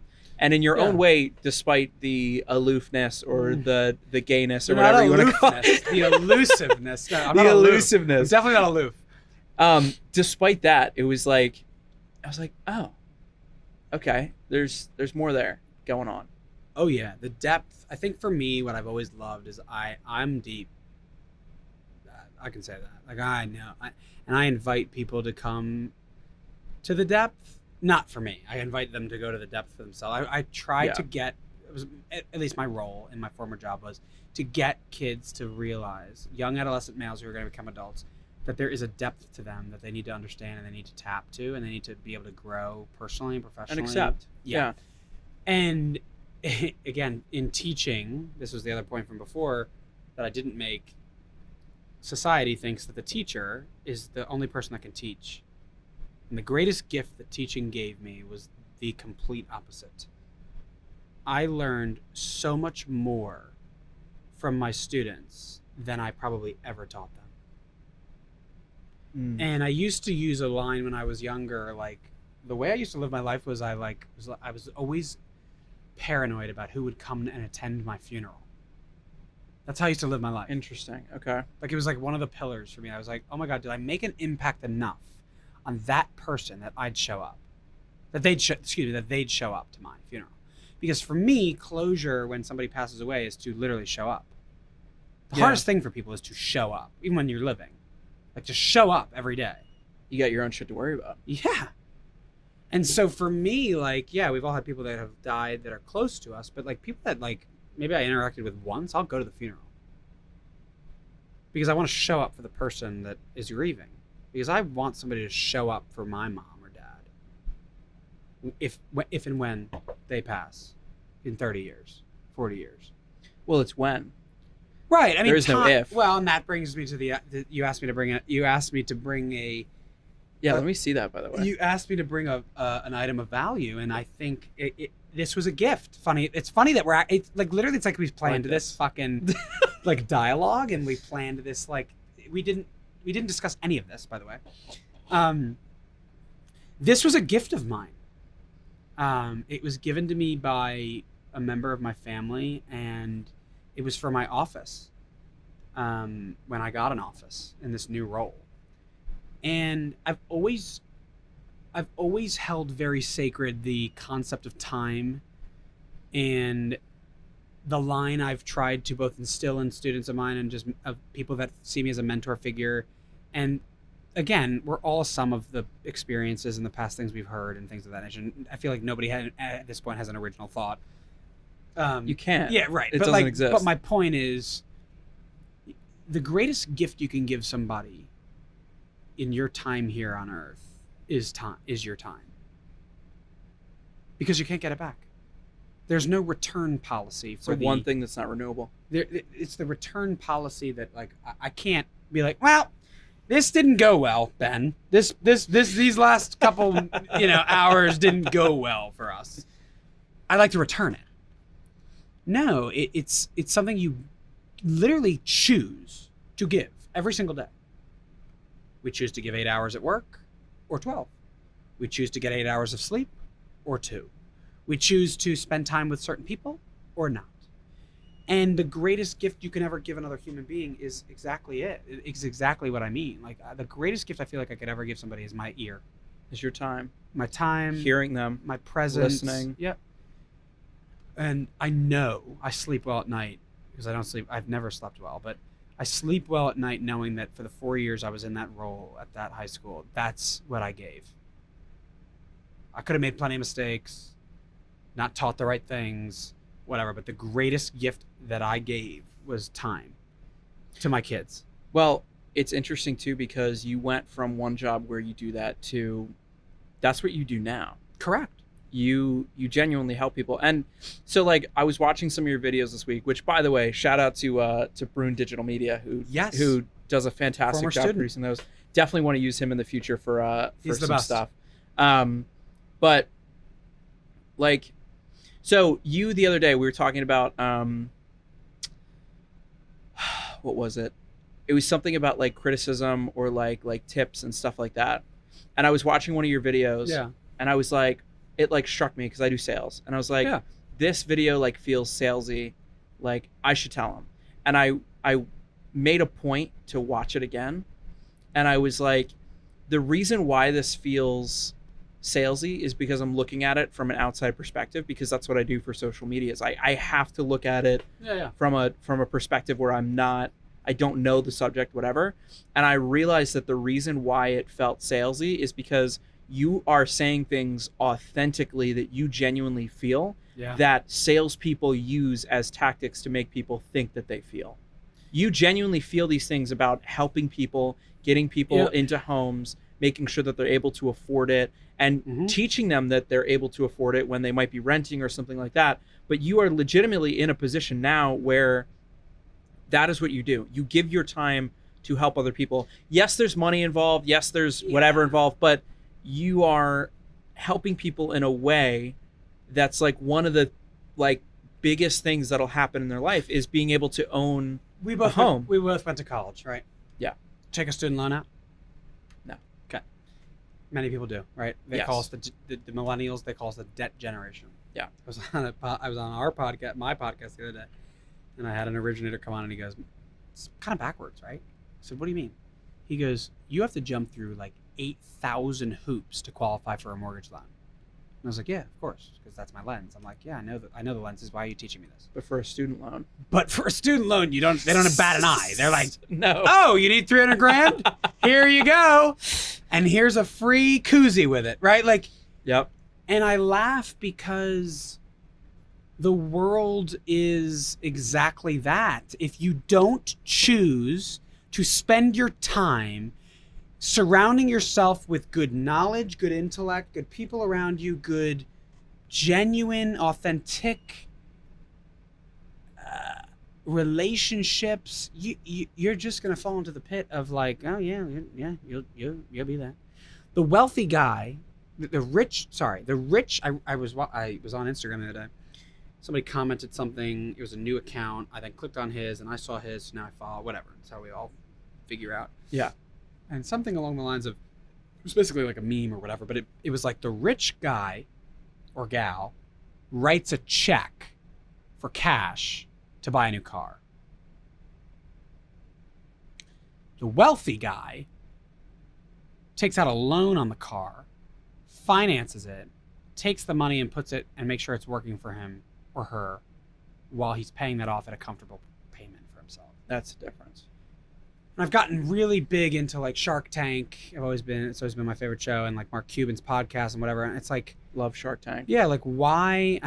I've stolen a line from Shark Tank. All roads lead to Mr. Wonderful, but I'm not Mr. Wonderful. But I've said that at work, and there's branch managers of mine who are like, really, Mr. Wonderful? That's what you're saying? I said, no, I'm not that self-conceited. I love that he's Mr. Wonderful, but he's like genuinely like sometimes a bad person. Yeah, like listen, that's the whole point. Know, but that's the shtick. And again, he's done a great job branding it. But like, I literally laugh about like people. It's perception and reality, right? Like you've actually alluded to it on the podcast, like at the very beginning of the jump here, like that I'm this successful guy. Well, what is success to you is probably very different than the thousands of people. But again, not to kiss your ass, you were somebody that taught me that, because I remember you came over for dinner one time. Yep. And this is so funny too, because like we don't talk often, but when we talk, we always go deep. You and I have never had a normal conversation. Talking. Yeah. Well, whatever that is. Normal. Yeah. Well, right. But like, you know what I mean? Like you and I don't like chit chat or like talk about the weather. No, I'm not a surface level guy, and I know you are not either. No. Yeah. But you came over for dinner, you're talking about work, and like we had a good conversation about something, and then you left, and I texted you, and I was like, I remember. Man, like I really appreciate being able to talk to you, because I feel like, you know, you're doing really well for yourself. You're managing a lot of people. Like you're very successful. You have a great job, nice car, like whatever. And you were like, nice car. Yeah, I love that car. You were like, I don't have it all figured out. No. And he said, and you said something along the lines of like, it's an outside perspective. It's almost like the grass is always greener. Yeah. And it's important to understand like things might be better in your situation than you realize, but also when you look at other people who you think have it all figured out, they usually don't.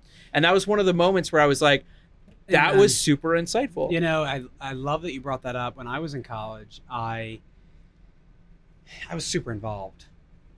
I was an intern. I was a campus ministry intern. I wanted to help with enrollment and admissions and get people to want to come to Loyola University. Like ambassador. I was involved in all these things. When I would go on play dates when I was in like first grade, I'd spend time with the parents of my friend, because I was always like, my grandfather always said like I was a 7-year-old caught inside of like an 18-year-old body. I was the same way. So, right, I know this. So I literally, you say that, where was my head going with this? So you literally just said it for me. Like, I remember you always had to show up. We talked about showing up. You had to dress the part. I wasn't there in college. I wasn't good in my head. I didn't like who I was. I didn't like what I was becoming. I was... You were participating. You weren't yourself. Exactly that line. And I would wear sweatpants and sweatshirt to class. And there was one day somebody called me out and they're like, "Are you all right?" I'm like, "Yeah, why?" "You're not dressed well." "Oh, do you have to be dressed well to show up?" But yes. They called me out for the truth. I mean, I was annoyed because I was deflecting then, but it was, yeah, you're right. I don't want to show up today. But it wasn't just today. It was the next day and the day after that. And it was reflecting on what you were wearing. That's how it was kind of showing itself, its ugly head, basically. And then I'd skip class and... it's like manifestations of how you felt. Yeah, it was totally like projecting what I was dealing with, and I was doing it unhealthy, right? Dressing wasn't unhealthy, but it was coming out in different ways. And I laugh about what you just said because it's true. Like people expect things of you. I talked about that recently to somebody actually on my podcast about like, how do you manage being this high producing loan officer who makes 6 to 7 figures a year? And when the client calls at 11 o'clock at night and you don't need that deal to make things meet anymore because you've got this robust book of business. How do you pick up? How do you pick up the phone? Instead of reading your daughter a bedtime story, or being on vacation with your wife, or being at a barbecue with your boys, or being asleep. Sorry, 11 o'clock at night, people sleep. Yeah. I don't, but people sleep. What time is it now? It's like 10:50. No, but like I laugh about that. I genuinely laugh about that. And the balance, the work-life balance, the self-inflicted, I have to be here, I got to be this for somebody, I got to be on all the time. Teaching was that for me, right? Like, I mean, you can speak to your own experience when you were in high school, but like, what would you do if you saw a high school teacher of yours at a O's game drinking a beer? You'd make a fucking big deal of it because you were immature. It was weird. Yeah. Yes. Oh You're my like, God, my teacher has a life wait a outside of minute. school. You only exist in this building. Correct. Where are you? Bingo. I actually, Bingo. not to interrupt this beautiful No. tangent that you're going on. I ran into, shoot, I can't even say their name. I will tell you after the show. I ran into a person that taught at our high school who just got engaged to another person at our high school. Do you know who that is? I do. I ran into them in DC, and I was coming out of the urinal. They were going into the urinal. The best spot to meet somebody. Absolutely. We both slow turned, and we're like, oh my God. But it was weird to me because I had never thought about them outside of that building. Of course not. To me, when I left that building, everyone stayed there. Everything stayed the same. It's just a new cycle of kids. Everything's the same. Yep. Because, there's brothers there that are like 150 fucking years old that have been there for whatever. And it was weird to me. And then he's like, by the way, just got engaged to so-and-so. Yeah. And I'm like, her? Wait, but she's still there, right? And he's like, well, maybe not. And like, I'm not there anymore. Like, it's weird because you God think forbid about they these have people. a life outside of work. Right. And it's so hard for you to accept that people, I don't even think it's like outside of work. The biggest thing, and like, this is like one of my years where I'm trying to be really like blunt with myself. And like, why do you actually feel that way? Because it has like a shitty like origin. And then if I'm able to be like, why do you feel that way? And then I find the shitty origin. I'm like, that's bullshit. You're not a bullshit person. Let's get rid of that. And then like things are better. That's like something I've been doing this year. And I like did that for that situation. It's not that I like imagining like everything stayed the same when I left. It's that you can't have a life that doesn't involve something that relates to me. You have to be involved. And if we were involved at some point and I left, you can't leave because this is how I remembered you. You have to stay that way forever. And it's not about them still being at that place. It's about them still being in the place where I was, and their relationship to me changed, but their relationship in terms of their life stayed the same. Correct. I have a very tough time with people from my past, like changing what they do Showing and like up doing again. well. And like, I have to work on that because it's not right, but it's so ingrained in us because it's really hard to imagine people not involved with you anymore, moving on and doing well for themselves. It's the same thing with exes. Like Totally. that's something a lot of people have trouble with is like when their ex get with somebody new, you're like, what do you do immediately? You go and you look up that person and you immediately compare yourself to that person. And then you think back on that relationship and you're like, well, I probably treated them better, or, I did them better, or whatever. Like, that's what most people go back to because it's all selfishness. And I think this is like my grand take and why like I'm starting to become a more private person. I think we are leaning so much more into selfishness as like a culture in America than we ever have. And it genuinely scares me. It's not about taking care of the relationships that I'm in with my friends, my partner, my family, whatever, or work, or like anything. It's what's best for me only in this situation. And so many people hurt other people, like cheating, being shitty to their friends, not seeing their family, not talking to their like, I feel like people are getting so much more comfortable with that. And they're like, oh, well, this is just my journey. And they use that as the excuse. There are legitimate reasons to not talk to people anymore. There are legitimate reasons to do certain things. But I feel like people are so quick to write off really horrible things now because it's, well, I was in a bad place, or this is where I am. And I feel like we've just trended so deep into that I'm like, I don't really recognize some of these people I thought I knew before. Well, and that's the danger of giving people keys, right? Like, you don't know that you want the key to that specific section of the bank, so to speak. It's a lot easier to have one key.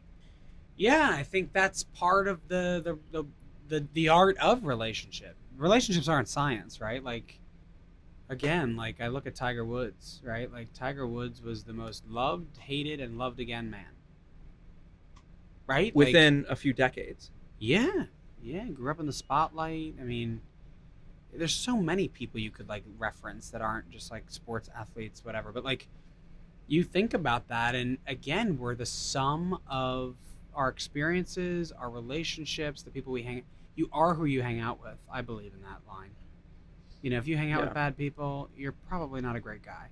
You know, if you 100%. If you hang out with good people that challenge your viewpoints and whatever, you're probably a holistic thinker, and you know, have a pretty good way about you. I think Tiger's a great example too, like similar to what we were talking about with Ellen. Like, he can't have a bad day. I remember talking to you when I was at that place in Georgia, and he was there.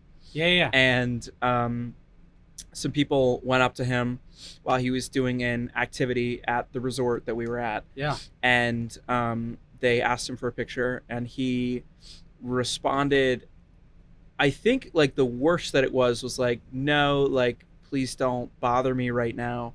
And I remember all of us, like, that day, it was like the talk of the place in Georgia where we were, that I won't talk about. All of us heard about it, and everyone was talking about it, and they're like, he's such a douche, and like all this stuff, and me included. I was like, I was at God, what a loser. At that moment, I was of that mindset, different than what I said earlier, where it was like, look, like, you're famous, like, that's part of the gig, like, how are you complaining? No. But now I'm of the opinion, I'm like, he's on vacation, he's trying to relax, people are coming up and bothering him, and the worst thing that he said was, hey, like, I really just don't want to be bothered with it right now. Again, like, yeah, I mean, we fixate on most times all the wrong things.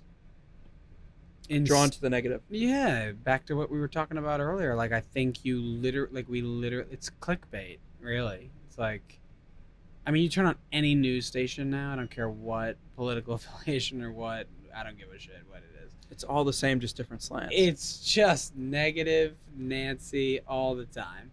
Like, everybody that doesn't believe what we believe is the worst. Yeah, and I think that's the part that, like, it's funny you talk about that, and I know usually a lot of our really colorful dialogue is about politics, and you know my position on politics. Oh, you're such a liberal. So. I hate it. Yeah.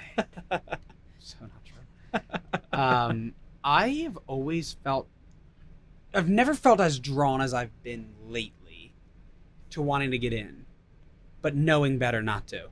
It's not worth it. Yeah, like, I feel like I'd get eaten alive. I feel like I'd be so, I mean, everything's political. The old job at the high school that you attended, there's politics. Oh, 100%. My job now, there's politics. It's just different politics. It's in everything we do.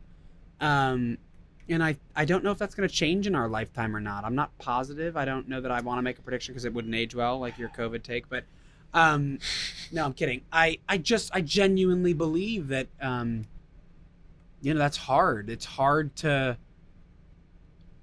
get out of that rut of, like, when you're in the negative, like, you become negative. You spew negative. You become. You are what you consume. Yeah, totally.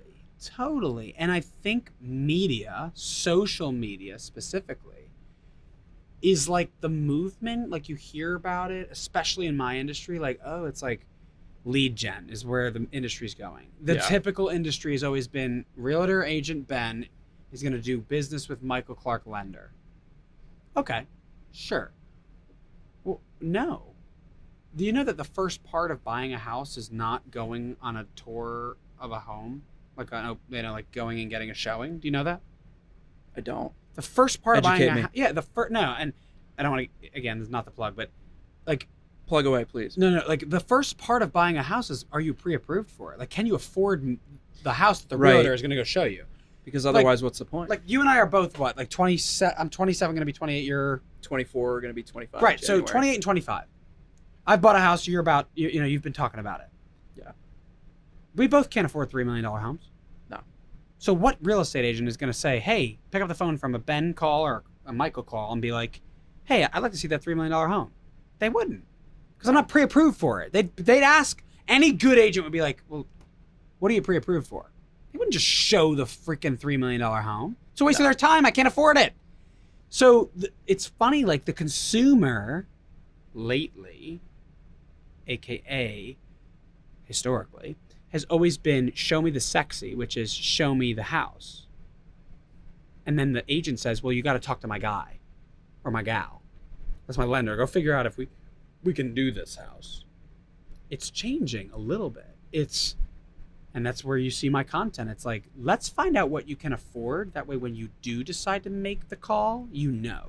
You're educated. You're positive. You know that, oh, you saw that $600,000 home on X Ave. You can afford it, or you can't. So don't even bother. Our generation hates wasting time. Everything is right here. Fingertips. I want to know something, I Google it. Hey Siri, I want to know something. What am I pre-approved for? Okay, let me plug it into an algorithm. Like, there's the days of like getting together and being like, Ben, talk to me about what you're trying to achieve. What are you trying to do with your future? Does it exist still? Yeah, it does. Is it the mass majority? No. Do you think it exists at the company that you're at now? It's a combo, and I'm part of the combo. But the combo makes sense because the age demographic is different. You need both. The average age of a loan officer in America today, do you know what it is? Take a guess. I watched your video on this last week. It's isn't it like 46, 50 something? It's 50 something. Okay. What was it 10 years ago? So say it's 55 today. Yeah. What was it 10 years ago? It was like 40 something. It was 45. Yeah. So the industry got 10 years older, which means nobody got into the industry, which means the average got higher. Because in theory, if people like you and me got into the industry, the average should have either stayed the same or gotten better. Better by meaning younger. Younger, right. Not better. Gotten younger. Well, people suck. Yeah, well, no, but like, so the classic phrase of like teaching old dogs new tricks. We have at the company 75 loan originators that originate anywhere from 1 deal a year to 350 deals a year. Our top producer did $140 million last year. 350 units. That's crazy. They almost did a unit a day, which is insane to think about. God, I could never do that. Holy shit. And the 40th producer did 12 million. So we've got 40 plus producers that have done 12 million or more. That's our one of those buzz phrases, right? That's insane. It's awesome. But this year we'll probably have I think we're trending like 33 to 36 people will hit 12 million or above, which is again incredible, which means again we're a purchase money shop. My point in saying all that is everybody does it differently. What I love about my company, which I help in creating some policy for, is we don't ask you to do it one way. We don't stick the round peg into the square hole. If you're the round peg, we create a round hole. If you're the square peg, we create a square hole. We're not asking you to be something you're not. We're not saying to the $12 million producer, you must do $25 million to be here. And we're not saying to the $100 million producer, you can't do any more. I want you to achieve what you want to achieve, and I want to give you the tools to be able to achieve it. That's my role. I don't originate. I have no passion to do so. But that's also like that strategy is so much more successful than hard limits. Yeah, fit our mold. Yes and no. I don't think there's a no there, because I've been at companies where it's so much more, this is how it works. This is the company culture, which is ironic. Yeah. Fit this. And in doing so, they kill the culture, and then nobody hits it because they don't feel like they have the freedom to be able to do that. Maybe large companies. I think we're saying the same thing. What I'd argue and just name out loud is some people thrive in the environment you're describing, and some people thrive in the environment I'm describing. Right. Like some people can't exist at our company. Some people just can't. They need a micromanager. They need somebody to tell them this is the pathway to doing this. But to your point, allowing them to do it the way that works best for them, if they needed more management, you guys would afford that. Freedom within a framework is our phrase. It's one of our core pillars. I'm trying to give you the freedom within our framework. Yeah. Color inside the lines, be compliant, be profitable. You do whatever the heck you want. What I'm saying is you could go either way. Yeah, if you want very little management, you could have that. If you're somebody that thrives on more of that micromanagement, you guys make that available. That's what I think works better. It's a hybrid model, right? I mean, it's the classic way of like, oh, everybody always used to go into the office. Who goes into the office anymore? Yeah. I mean, I do. because that's what works for me. And I go I'm in an anomaly. twice or 3 times a week. I'm an anomaly, but I've got people at the company that I work at now who before COVID came in every day have not been in since COVID hit. That to me is mind-boggling. It's a shift in any industry, especially commercial real estate, and it's a shift in company culture and ways that we will provide.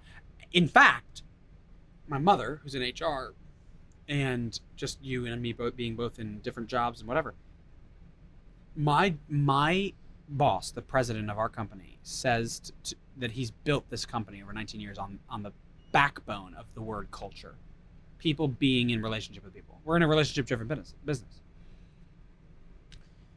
He would kill me to say this phrase, but it's the truth, and I have said it to him before.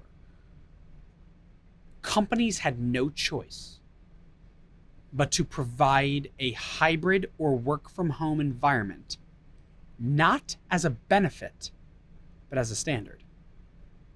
Yeah. Or you were losing out on talent. The great resignation. You're not going to get any good new people. You were going to lose the talent race of talent acquisition. Yep. If you didn't provide that. If you stood on the backbone of you must be in the office, you lose. 100% of the time. And I think it's interesting to watch the shift that's happening. I think the employee over the last 26 to 30 months have had all of the leverage. 100%. I think you're seeing a shift. It's an interesting market too. Yeah. Because I know people that are looking for jobs and they've been looking for 6 months. They can't find it. I know people that have changed jobs 3 or 4 times within the past 2 years. Correct. And every new company, they get more benefits, they get higher pay, and they're happier. And nobody gives a shit that they were only at their last company for 3 months. It's funny you say that because the industry has changed. And my mom and I talk about it. My mom's 55. I lied. She's 57, but she'd hate me if I said that. But she's been in this a long time, and she could tell you she's looked at thousands, probably hundreds of thousands of resumes in her day. That used to be one of the red flags of the jump around person. The millennials, that's all they do. They climb the ladder that way. It's, I went here, I served 3 months, I'm here, and that's how they get to the top. That is not me. I never planned to leave the job I was in until my leg broke, until COVID hit, and until I lost that individual. But I say it now, and you never live by like statements that you want to live by, but I will never leave PRMI unless asked to leave. I mean that. I'll never leave. Love it that much. I do. It provides me what I need as a person, as a professional, as a human being. Yeah. I feel very similar to that. Companies need to do that for their employees, or retention will be a problem.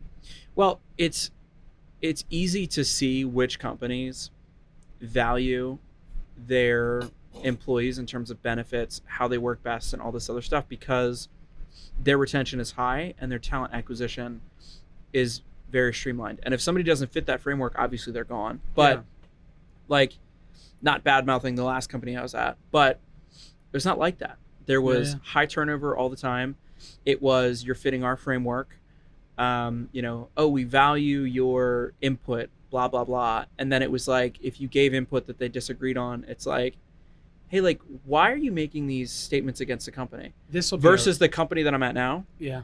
Completely different. Could not agree more. This will be a hot take, and I'm trying to skate a line here, but no, let's get canceled. We haven't gotten canceled in a while. Well, I have too much respect for the opportunity that was given to me in my former role, but I think turnover, now in the role that I'm in, right, I take care of business development, talent acquisition, human resources, production. I mean, Swiss Army knife in a lot of ways. You have a hat store. Yeah. So many hats. And I love it because no day's the same. And I'm grateful I'm just lucky, really, to be honest with you. Right place, right time. But going backward, I think turnover is the biggest vulnerability to any organization. Why? If your organization is a revolving door, you will never be able to achieve what people, human beings, thrive on, which is culture. Stability. Again, that is a blanket statement, and I know there'll be people in the comments that will say to you, that makes sense. People will say to me, well, if I can get $20,000 more by negotiating a new role at a new place, okay, great. and then you do it again, and okay, now you're at your peak. Whatever. If that's your prerogative, great. I like stability. I like climbing a ladder, proving myself. You could use the word traditional again. I hate using these buzzwords, but like, my father was at a company for 27 years. So he did it one way. My mom, she's popped around, company to company, not every 3 months. She spent, I think in my lifetime of 27 years, 28 years, she's been at 10. No, it's less than that. 6, 7, I'd argue. Let me think, without naming them. 1, 2, probably 7 is my guess. And she met my dad at the company that they were both at, that he stayed at. Really? Okay. Yeah, and my father said, listen, I have more upside here, so you go. Because you couldn't date at the time. You couldn't date in the workplace then. You know what I mean? Like, it was like, my mom was in HR. I think the story goes, and I'm sure my mom and dad will watch this and they'll be like, nah, it's not the story, but it's good for TV. I'm pretty sure my mom hired my dad. Where she was in HR. Oh, well, that's different. And then they started dating. But they weren't. It's not like she was his direct report. He was her direct report. She just was the talent acquisition. Yeah. She was brand new. He was a junior underwriter, and she was, in HR. Anyway, it's irrelevant. They bumped into each other in the hallway. Their eyes met. No, it's a better hands. story. I take my mom's side on this. My mom tells the story one way, and my dad tells it another way, as everybody does. My mom says that my dad was trying, and my mom was not interested. And a couple days later, or whatever, a couple weeks later, or whatever. But turnover, I genuinely believe, will be the downfall to companies. You look at companies in America that have succeeded. They're built on the pillar of culture. They're built on people with people are like tenure there. Yeah, like think about name a company that you're like, that's the company that like everybody wants to work for in America. I have 2 that come to mind, but it could be because that's what I like. It's my world of like my passions and things like that. Not me personally, but like Google. Okay, one of my 2. It used to be WeWork. I'd say Peloton right now, although they had Apple. Yeah. To me, like a tech company, like for me, like when I was growing up, I was always like, I want to work for Disney, Google, and then Apple came about, and I was like obsessed with like the big boys. I mean, look what I'm wearing.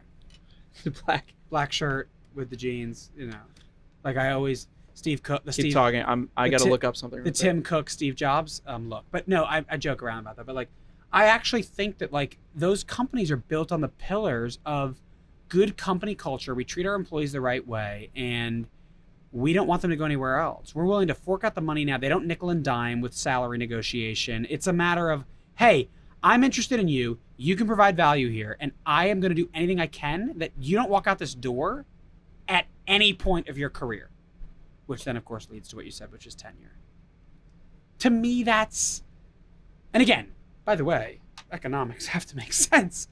We don't run charities, we run businesses, right? I say this all the time in my realm. We're not running a charity. I don't want to keep somebody on board because I like them.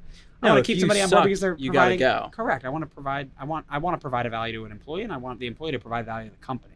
But it has to be both. Yes. And not to like plug my company, but one of the things that I like about them, other than the fact that they are unbelievably supportive of my show, the consulting I do, like they're just like, love it, like keep going, like help us out with us stuff, which the last company like secretly was not, but like they pretended they were. But they I can't talk about that. I will generalize, and I will say it does not matter if you are the top producer at the company. If you do not fit the culture and you're not getting along with others and you are the problem, they will get rid of you. Like that. You don't? What do you mean? I like what you just said. I like that. I'm saying I can't speak any more specifically about it. But what I'm saying is like there was a situation that was similar to that, and everyone was kind of like, wonder what's going to happen here. And they made the right call. And all of us were like, and for that reason and many others, I will be hopefully at this company, unless asked to leave, for years to come, because it's examples like that where it's like, we don't just care about the business. That has to be the most important thing for a business to run, but it also matters your culture and how you fit in. I'll give you a line. People over production. Yeah. Since we're both in sales-driven environments. People over production. I don't give a rat's rear if you do 12 million, 1.2 million, or 120 million. If you aren't a good person, if you aren't others oriented, if you aren't client facing, if you aren't somebody who puts out a good brand for the company, you're not for me. You're not for us. It's funny, Dean, well, you can edit that out. No, he wouldn't mind. Dean and I mean, no, he's a nice guy. We're a tandem duo in a lot of ways in a business development function. We go into meetings together and it's like, we know we're making a deal. We're not letting somebody walk out, the right person, but somebody who wants to approach us and say, oh, well, I did $90 million last year. It's like, okay, we don't need $90 million. And they look at us and they're like, whoa, that's new. I want to be somebody that somebody says, I've never been told that before. I've never been told no. Nobody's ever looked at me and said, I don't want your 90 million. Well, I don't want your 90 million. If you don't fit here, if you're going to disrupt workflow and culture and... Are you selfish? Exactly. Or do you work well with others? Yes. And again, I think the collaboration, the team environment, the hybrid, because again, I'll make a prediction for you. And again, you talk about cancel culture. This may not last long.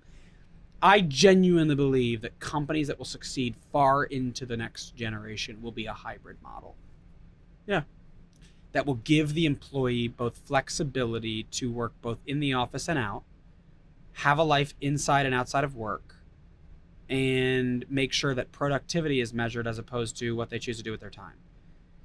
Just because an employee doesn't do 40 hours of work, but they do 40 hours worth of work, like they didn't log 40 hours, but they did 40 hours worth of work.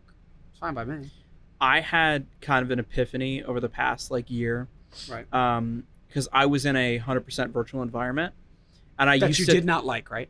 I used to think that this was the best. And then I got 2 months in and I was like, I hate this. Yeah. Because you don't get to know your coworkers really like you should. Now, we're not I say that. The basement.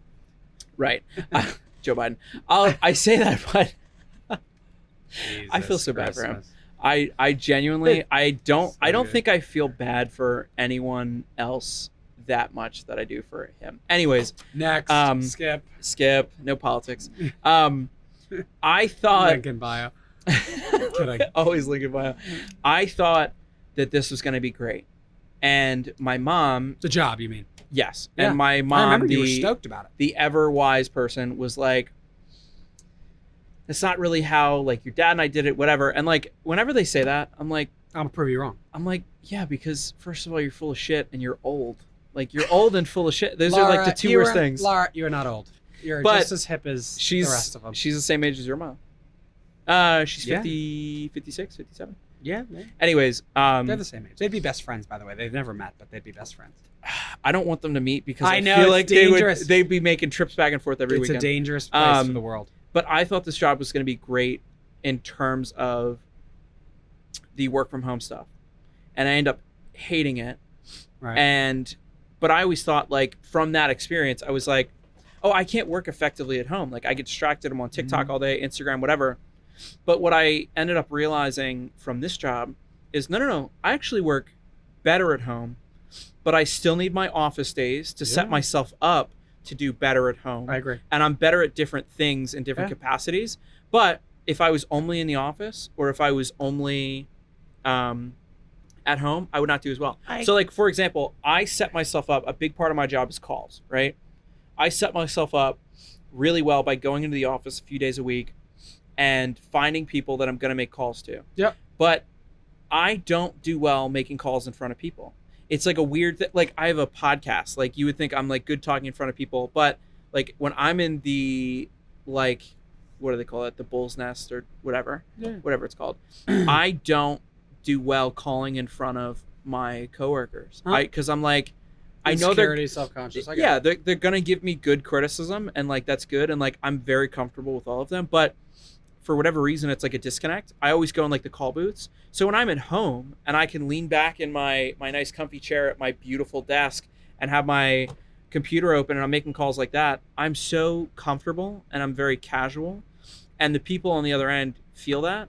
And I legitimately set probably 80% of my revenue probably comes from the calls that I make at the house. The calls that I make from the office do not go as well. It's good to hear too, as somebody who helps and dictates policy for whether people should be in or out of the office. I mean, structure, right? Like we talk about the growing up environment. Like I grew up in a routine structure. My mom, I love that woman. I went to a Catholic private co-ed high school, and she would not let me change out of my uniform when I wasn't in sports season, which was just the winter, until my homework was completed. Interesting. It was that like dress well, test well environment. Like that was the philosophy. Like, Michael, don't undo your tie, keep it up, keep the top button buttoned, do your homework. When the homework's finished, undo your stuff. I think that lasted for like 30 days. But my point is like the structure, some people thrive on the structure and some people thrive, again, I think the workday 9 to 5 does not exist anymore. No. There's no such thing as 9 to 5. Dolly Parton, you can take that song and hey, careful. Which is she's an icon. Subpar, by the way. Love her. No, whoa! I'm kidding. We should cancel you for that. No, it's a joke. It's a hot take for people to just interact, comment. That was the coldest take I've ever heard. It's cold. I like Dolly. Not as much as Adele or Sam Smith. Nobody. Adele over everybody. If you were in a room, fuck, marry, kill. Oh, Sam no! Smith, No! Sam Smith, Dolly Parton, and Adele. I'd kill Dolly. Just right off. You didn't even think about I'd that. marry Adele. You didn't even think about that. I'd marry Adele, and I can't even say that on air here about Sam Smith because it's not the thing. But he's a beautiful man. Yeah, listen, it is what I like him for his music. I don't know about his whatever else, but where were we going with that? It derailed. No, I think the 9 to 5 is over. It's broken. The 9 to 5 is over. I remember when I was in high school, my mother said that like the company she was working for at the time was doing Thursday, Friday happy hours, which again, her in HR, she was like, nightmare. Alarm was going off. Like somebody would get drunk at a happy hour and then drive home from work, and then God forbid, now it's on the inappropriate comments, negativity. But like it was the negativity. But like, my father, same thing. My father would take us on. I was so blessed. I've traveled the country and the world from his rewards trips, but we would go on rewards trips, and him as a manager, I can't tell you how many times he'd let somebody go because somebody showed up on a work function on company dime, got so screwed up on either alcohol or drugs, I didn't know what drugs were at the time, and they made a buffoon of themselves and they were fired, terminated immediately. That, I don't want to say it's the leeway is there, but like the world has evolved from that. Yeah. Like there's companies that don't have a drug policy anymore because they'd lose half their people on the smoking of marijuana. Like, again, obviously it's legalized in some states, but like when we were growing up, like marijuana was like the devil. At least that's what I grew up in. Like, weed and drugs were like, say no to drugs. The DARE officer would come even in. Something like this, like even like 10, 15 years ago, maybe even like 5 years ago. Yes. Like I couldn't have a show like this and have a job. Absolutely not. Yeah, totally. Because I agree. I completely agree. And I think the personal brand outside of work is the toughest. Again, going back, I don't want to keep bringing up the teaching thing, but that was always a line there was friction there. It was, can I say that? Can I not? You're not being authentic, but you're preaching it. That's hypocritical. Like, you couldn't bring your whole self. Forget the gay thing. There were straight teachers who couldn't bring their whole selves to work. Right? There were plenty of colleagues of mine who couldn't be themselves at work because of the environment.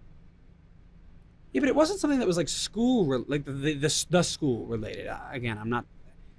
It's education. Like again, like we talked about it earlier. Like I love what you said to me. I'll just paraphrase it to like, it's a bubble. These people exist in a vacuum and they don't exist. They don't have a word. Like I remember a buddy of mine who you probably even had for English, like not the guy you were talking about earlier, but like we would spend time together outside of work. What does his name begin with? You could say that. A D. All right, I'll think about it while you say this. And we would go to like an O's game. Well, actually, you want me to tell a story? I'll tell a story real quick. Yeah. I took him to a Ravens game. Opening day, they played the Cardinals that year that they lost like 4 of the first 5 and then ended up winning out. Like, yeah. And they beat the Cardinals that day. We sat like in, great seats that a former student's parents gave me. I could never have afforded these seats. Love it. What I was making. Yeah. I took him and 2 other teachers. It was the 4 of us, 4 teachers going to this game. And a bunch of students of mine who were, I think, juniors at the time, came up to us and they were absolutely hammered. I hope they watch this because they'll know who they are. And they're all Division I athletes now, of course. And That's how it works. I was like, are you guys kidding? Mr. Clark, like, you want a beer with us? Like, I was like, boys, I'm going to give you an opportunity to walk away, and I'm going to pretend like I never saw any of this. Didn't do it.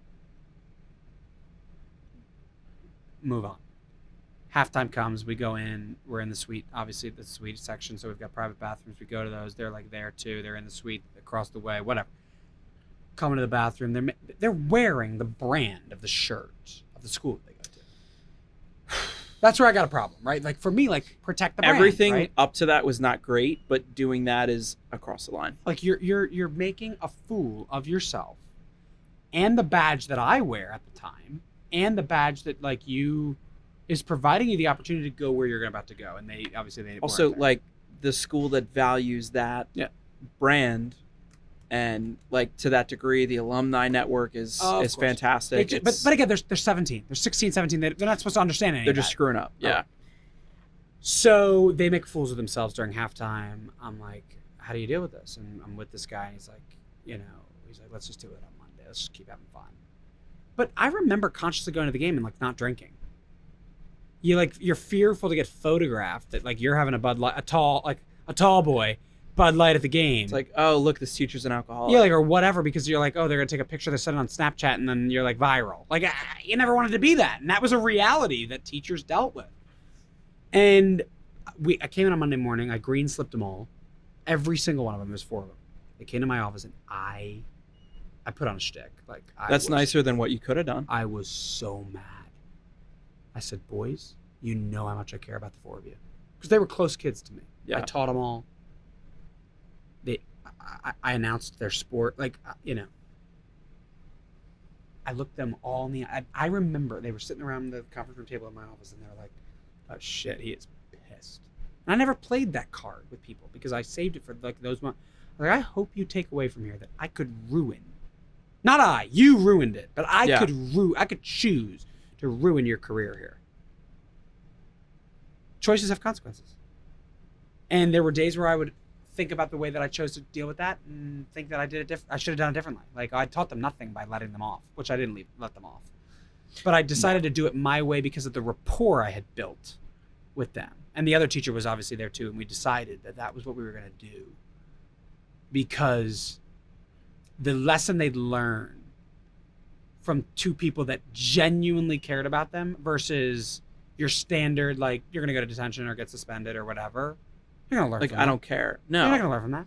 The only I'm thing just gonna become that the you bad do guy. is you build resent against that person, and it teaches you that they don't care.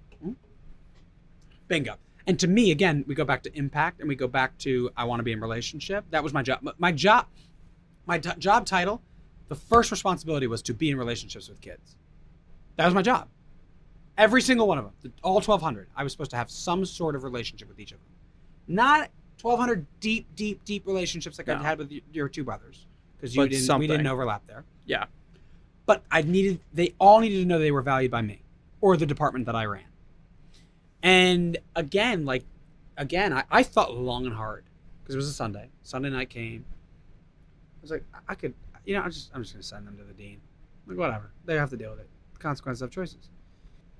And I'm in touch with all 4 of them now today still. And I think I still would be if I had chosen the detention route or whatever, or suspension or whatever they would have gotten.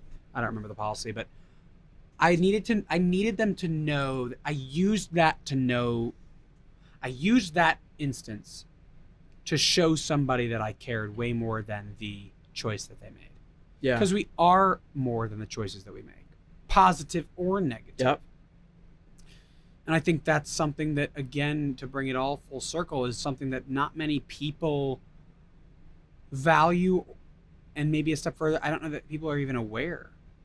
Like, my choice to show up has an impact, good or bad, depending on the mood. Yeah. Or the people. And your choice to not show up, like, has an impact. Like, if I didn't show up, you would have had the right to be like, what the fuck?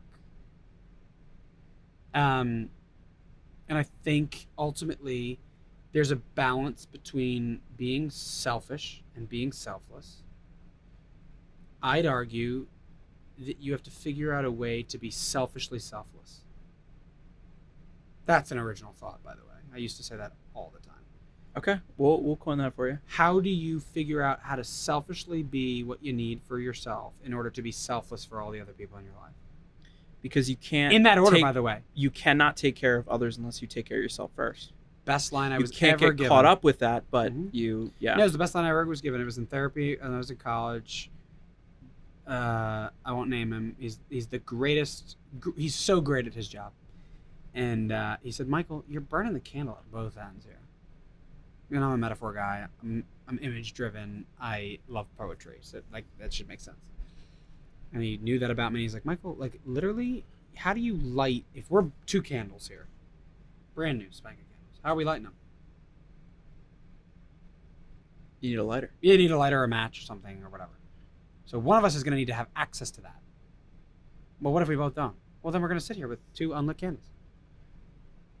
Metaphor to that is, if we're both unhealthy, I can't help you and you can't help me. But if mine is lit and I'm making sure that the flame is it's not windy, there's no bad weather, there's no wind, and there's none of that. If you ask, I can light, because I can share some of that, and vice versa. And if you're both lit, then you can go and spread that someplace else. And I think it's figuring out how to balance the flame. It's got to stay lit. It can be the dimmest. It could be the dimmest it's ever been, but it's still lit. Still lit. It could be out of wax. You could be at the end of the candle, and you gotta replace.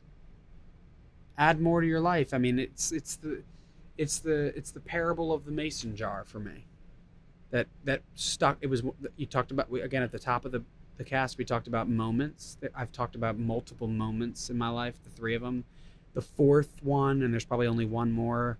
But the 4th one for me was probably the first in chronological order, was the parable of the mason jar by a college professor that gave it to me.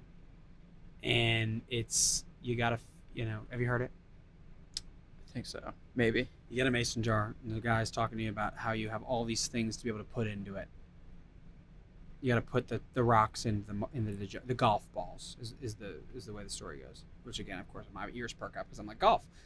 You put the golf balls in first. They're to represent the things that matter to you in your life. Your friends, your family, the things that you care about, all of it.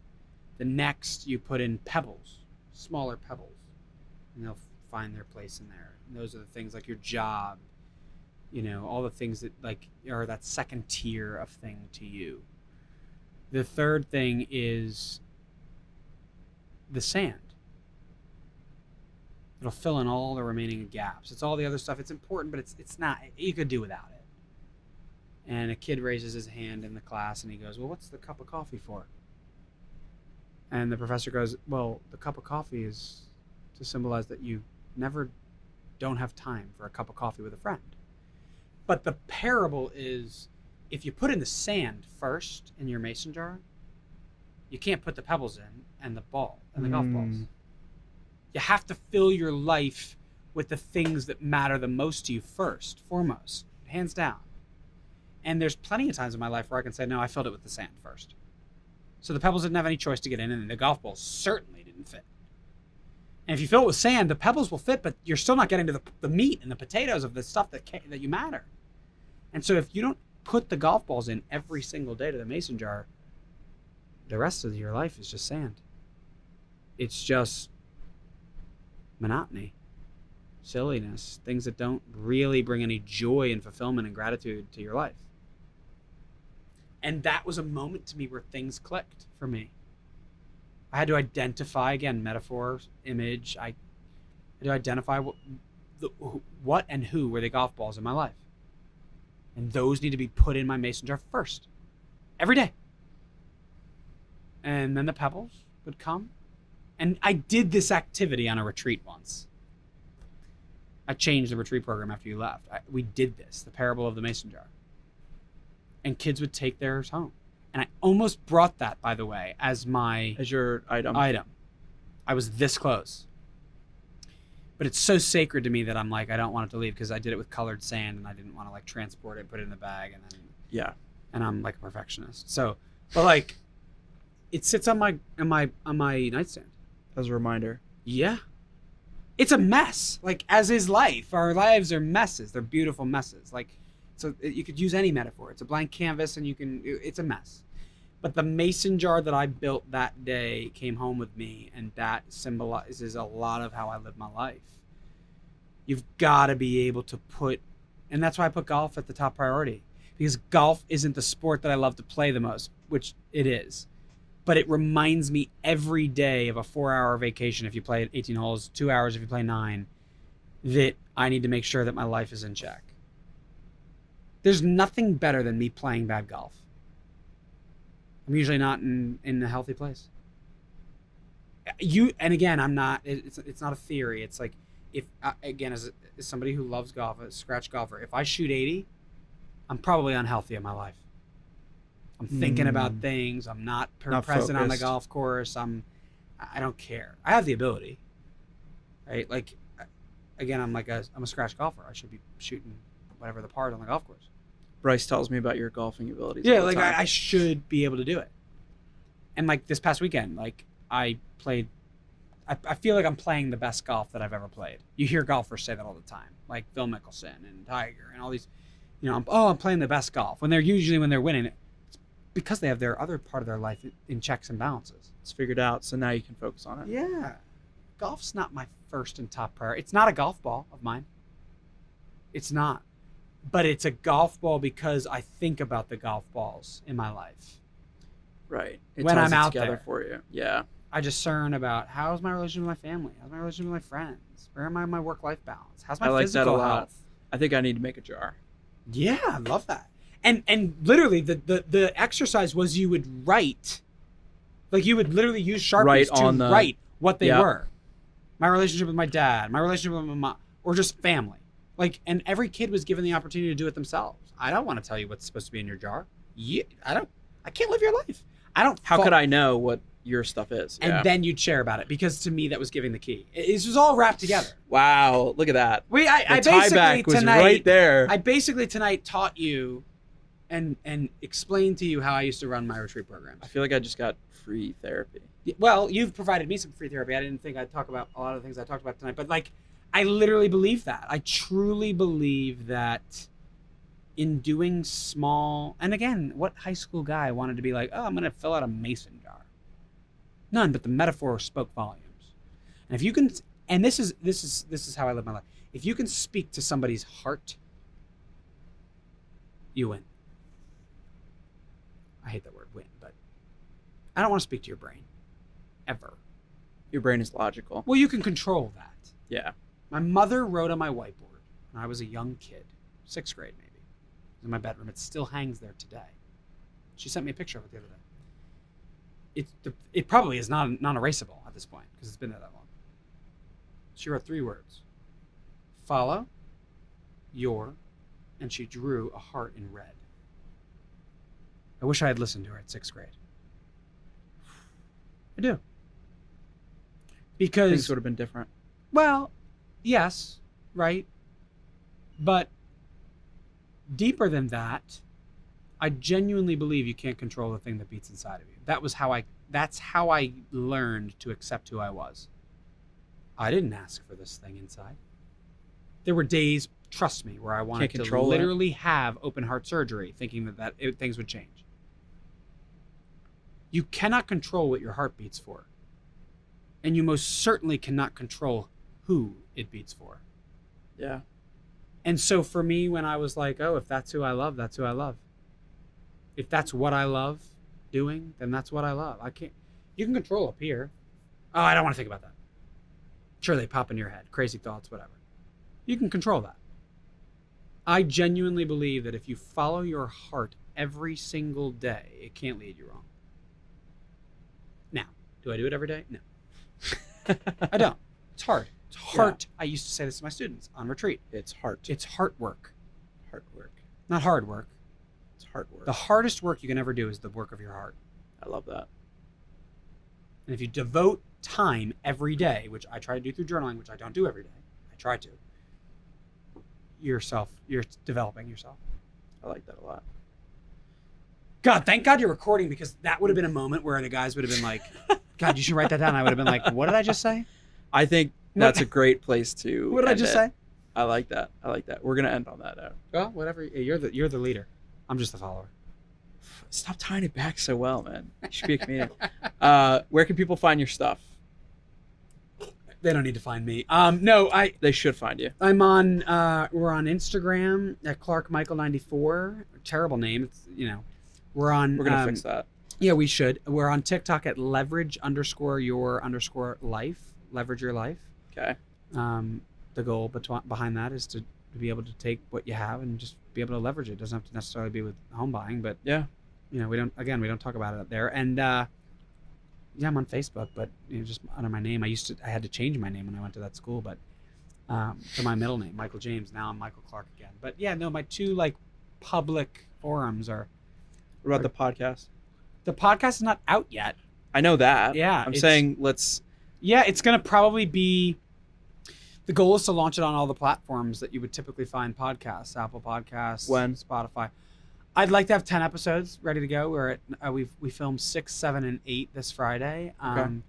This episode's coming out in October. They're watching or listening right now. No, totally. In October. Yeah, totally. So it'll definitely be out by then, and there will be a link on the TikTok and Instagram for sure on where to get it. Yeah, for sure.